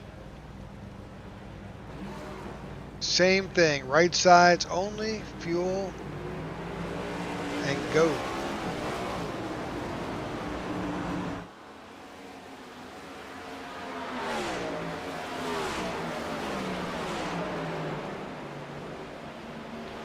Well, that puts the 12 of Eric Jeffers out in front. But he's headed in himself, by himself.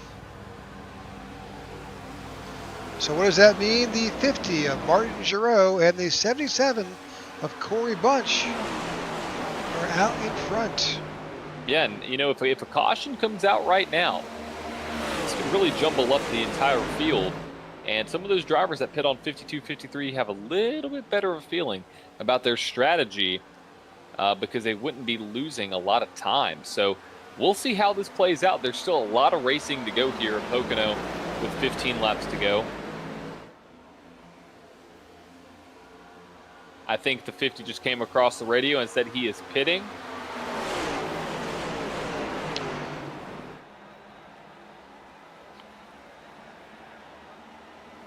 Yep, he's headed in along with like the 17 of Austin Walton as well. 50 locked it up pretty severely there. I'll be checking for black flags. I don't see any right now, so he should be okay. So Corey Bunch gets to lead a lap. Yep. I mean, he's been battling up there all day long, so we'll see how this changes the strategy. Looking at his lap time, he ran a 54.2 the last lap. Jordan Booth, a 53.9. Jordan Wenzel, a 54.1. Matt Pericini, 54.1. So not too far off. Absolutely not. Well, you would expect that because he pitted last on lap 50. Here he comes. And here he comes. He's also in with a 25 of Jacob Musa. We'll keep an eye on Corey Bunch's pit approach.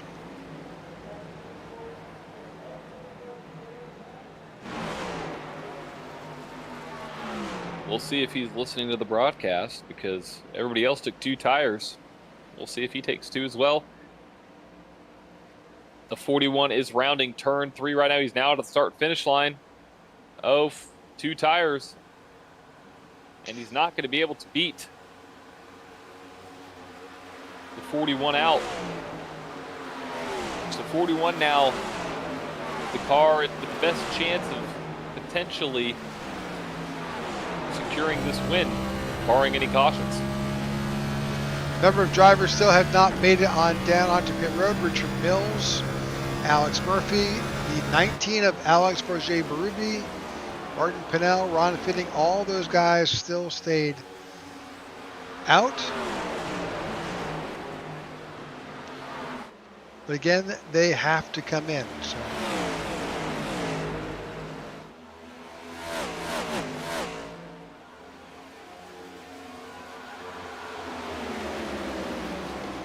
Five will pick up the point for leading a lap.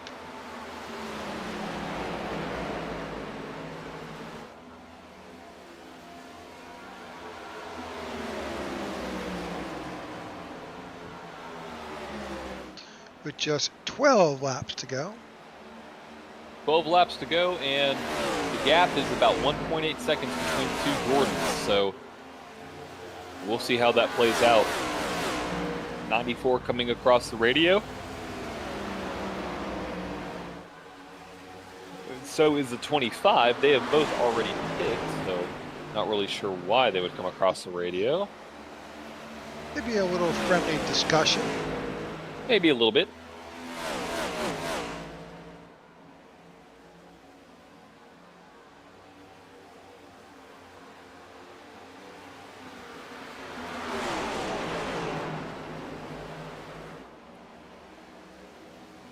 Keeping our eye on this pack of 4. Yep. Almost 10 laps to go here. Winding our way down.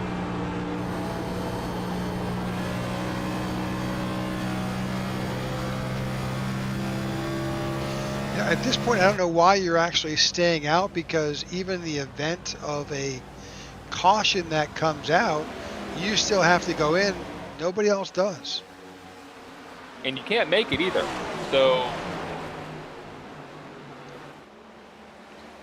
and the fall off is not that big anyways to make a difference. Right. So even if you stayed out, there's no value. Yeah, there's no gain at all.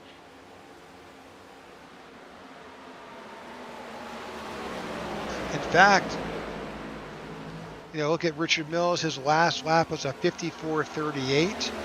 Jordan Booth, 54 flat. Yeah. So you're losing 0.3 a lap.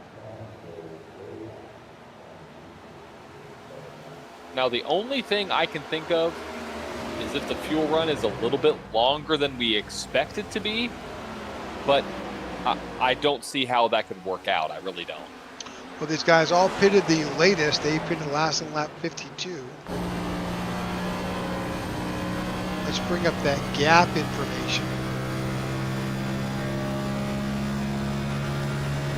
They got 25 seconds. Well, that's actually very interesting.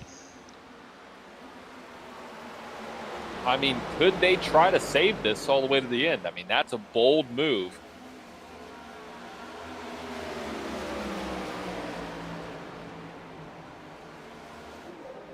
I mean, they could try it. I mean, at this point, they could lose up to 2.4 seconds a lap and still win. So if they're a soft pet, let's try to, I'm not sure our in-car is going to get us what we want. We can compare the RPMs. So this is on with Richard Mills. 5th gear. Let's see what he tops out at going into turn 2. RPM wise. 81. Almost 82.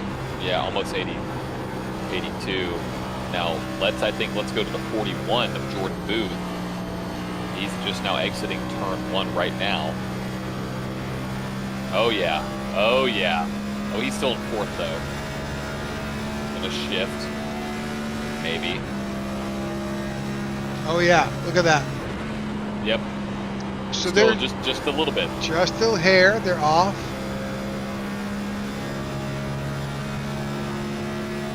Gap's now down to 23 seconds.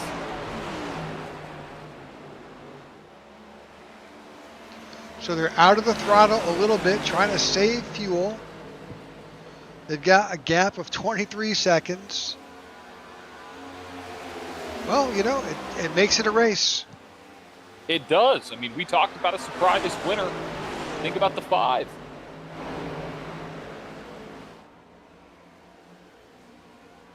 And don't forget, you also have Alex Forget-Berube right there. He pit on lap 53, so he has one more lap to the good than these other 2 drivers. Yep, and he's taking advantage of the fact that he's kind of back in, maybe not quite the draft, but he's definitely not, he's not out front. Yeah, there's only 2 things that are happening right now. These guys are praying for a caution, or they're going to run out of gas. I mean, like, it's going to be close. I mean, they may be able to get to the end. They're either praying for a caution and have to come down pit road, or they are stringing this out. I mean, the gap right now is 23 seconds.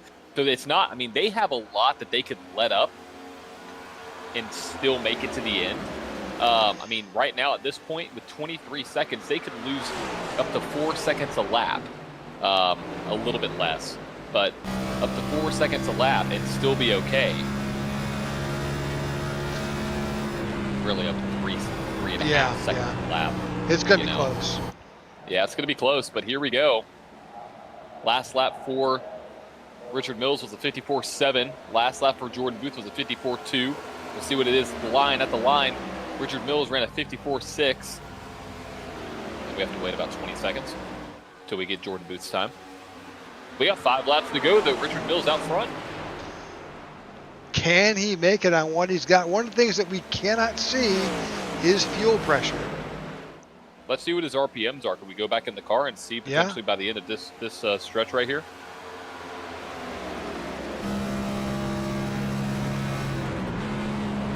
He barely topped out at 82. He's now in 4th gear. Oh, a little loose.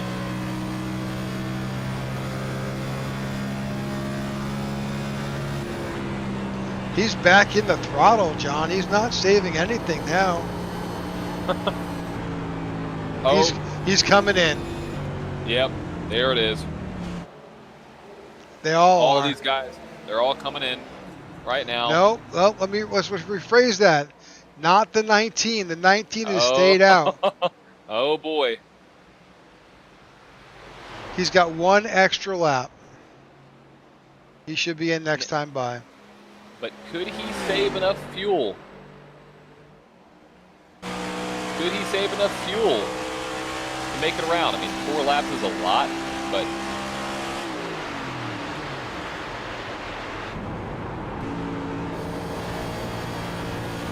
he is leading the race, hoping for something. I do not believe I have a kit. There it is. Oh yeah, look at the RPMs down to 2,000. Yeah, he clutched in. He clutched in right there. He's gonna try it. He's gonna try to go as long as he can go. 3 laps to go. He has a 20-second gap. Oh boy. He could lose about 6. Yeah, look at that. Look at how much he's clutching in right now. Well, sir, if you can hear us, you got about 6 seconds a lap that you can lose right now. So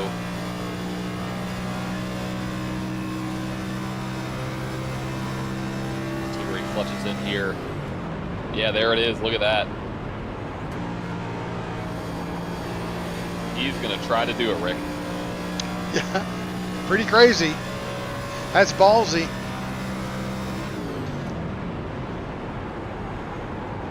He's going into every turn, pretty much clutching it. He's not going to come in this time.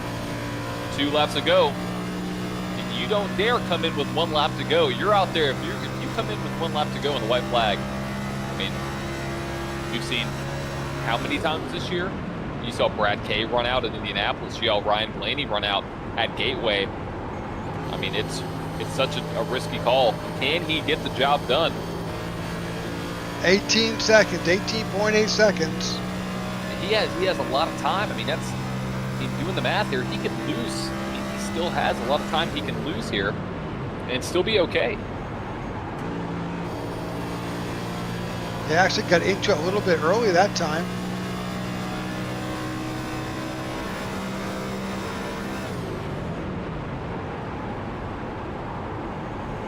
All right, is he going to come down this time? Nope, he's going to take the white flag in the air here at Pocono. 18 seconds. He's got 18 seconds he can give up on this lap. He has 18 seconds. Let's bring up we can bring up some information and his dashboard. Yeah, he's clutching in. 18 seconds. When is that car going to stutter? That's the question. Is the car going to stutter? I don't think he's gone. I think he's got it.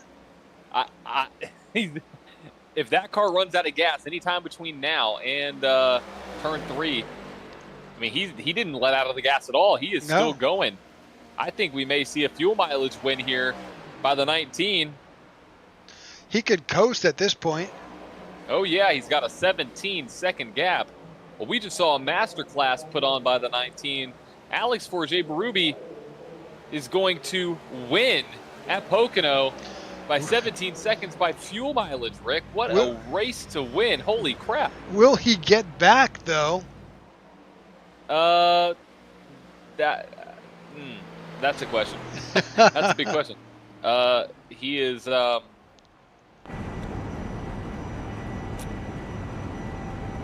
he's just coasting around. Yeah, I don't know if he's going to make it back. Oh, he's going back in the throttle a little bit. Clutch. Jordan Booth and Jordan Winsel finished P2 and P3. But a fuel mileage win by the 19 was not on my bingo card tonight. Absolutely not. All right, let's see if we've got results. I believe we do. All righty, let's bring them up here for the iNRS High Point 200. Your winner with a great fuel mileage win is Alex Forget-Berube, followed by Jordan Booth in second, Jordan Winsel in third. Those are your podium finishers. Make sure to tune in and do not leave your seat or the broadcast. We're going to interview all 3 of those drivers. Finishing at P4, you have Vernon Broadbeck. Nice comeback there. Corey Bunch in 5th, Matt Parasini in 6th, Clark Franz in 7th, Jacob Musso in 8th, Austin Walton in 9th, and Eric Jeffers rounds out your top 10. In 11th, Tony Japs, 12th, Vince Burns, 13th, Alex Murphy, 14th, Martin Giroux, 15th. Richard Mills. Martin Pinnell in 16th. Michael Whitley Jr. finishes in 17th. Joe Musso in 18th. Ron Fitting in 19th. Corey Anderson 20th. Scott Thomas in 21st. Ty Bostic 22nd. 23rd, Simon Magin. 24th, Tyler Lem. Dan Hughes in 25th. And Mike Wheel in 26th. Well, Rick, it looks like the 19 has enough to do a burnout.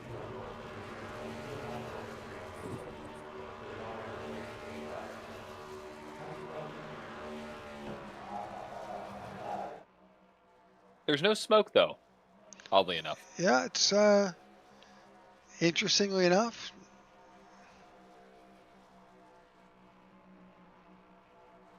Not what you would expect. Still flooring it. Still's got a lot of gas. All right, we'll put those results back up, and I think Jordan Wenzel is available. Jordan, congratulations on your P3 finish. Well, thank you. I'm amazed at the end of this race. Yeah, we had no clue. We kept jumping into the in-cars as Alex was clutching it, and he pitted last on lap 53, and wow.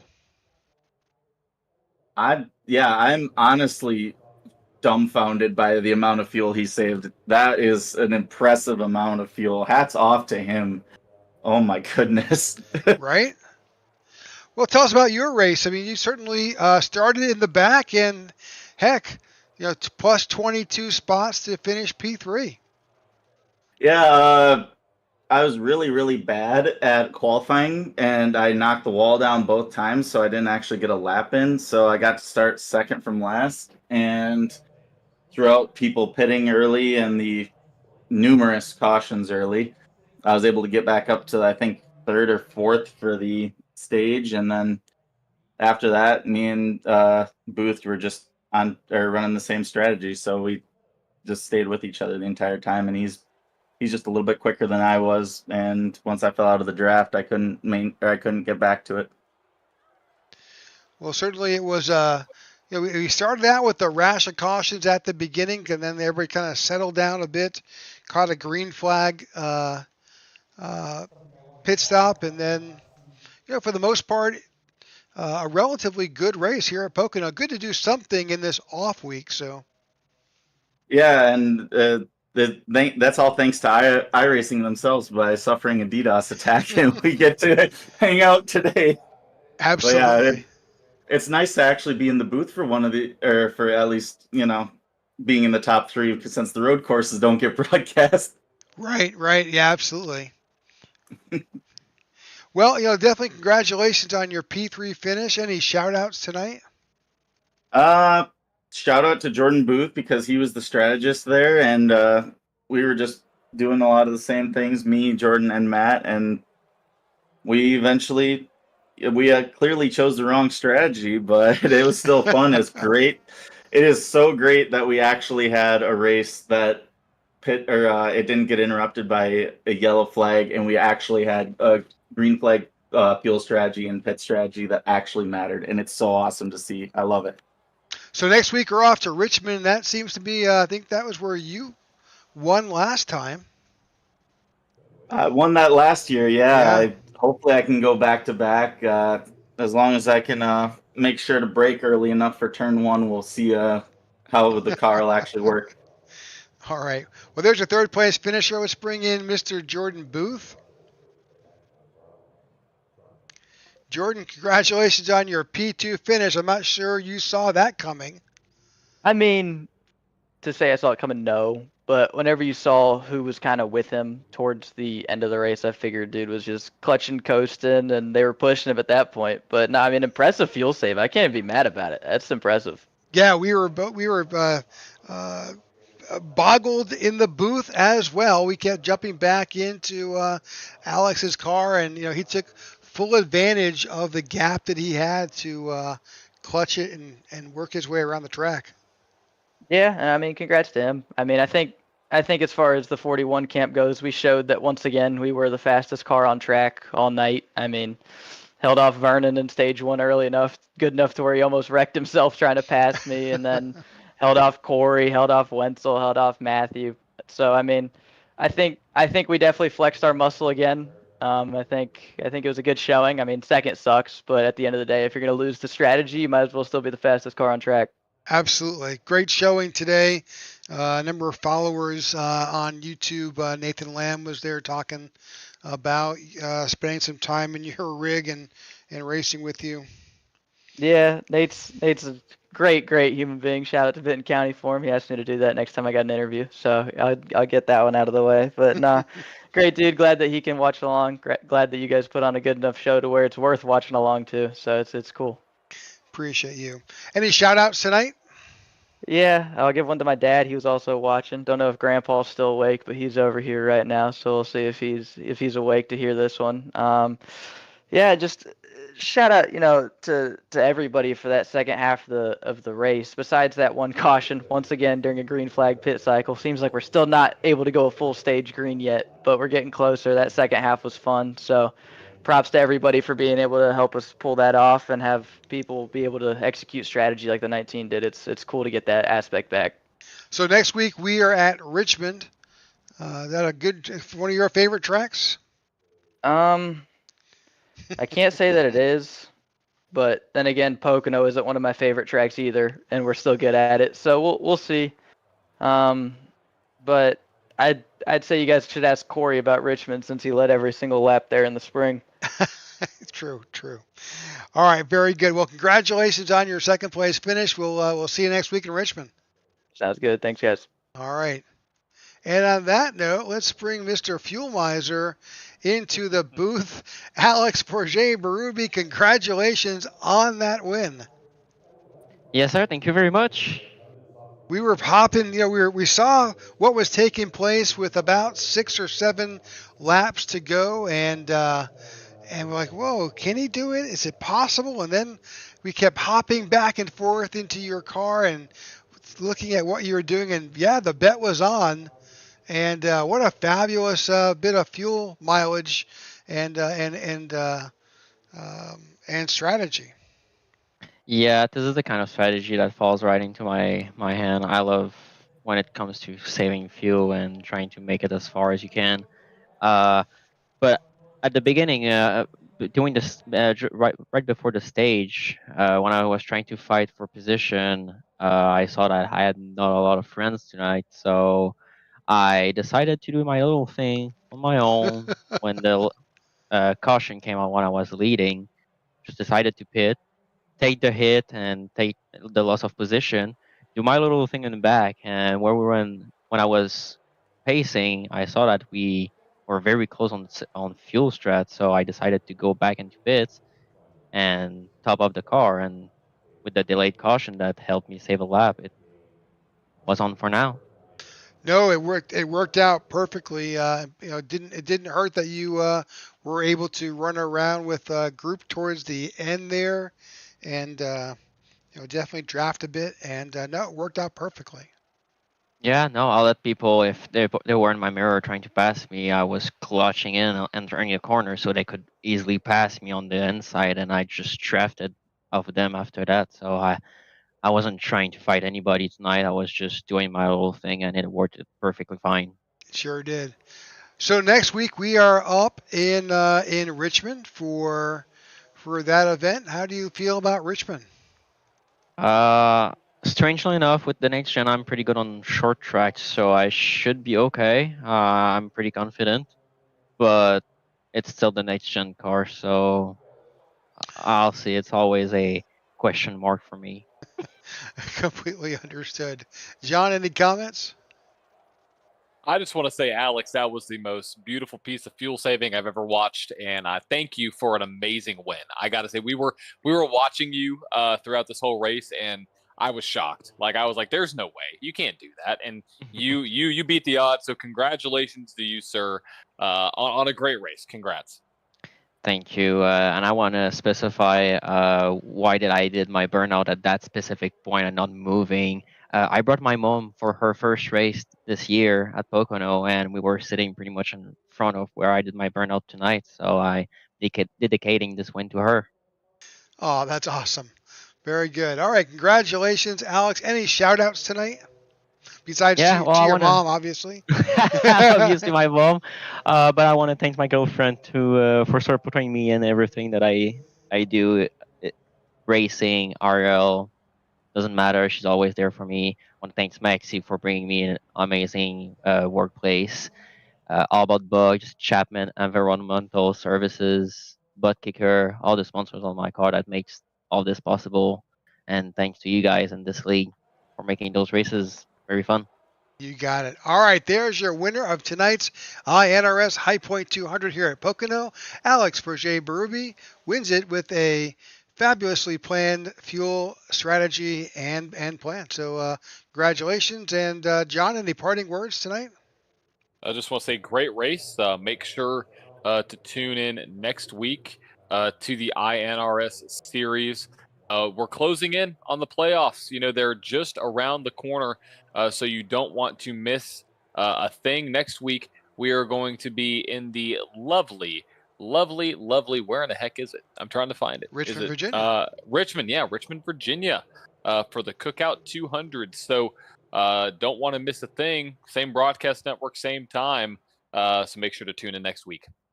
All right, folks. Thanks for tuning in and have a great night.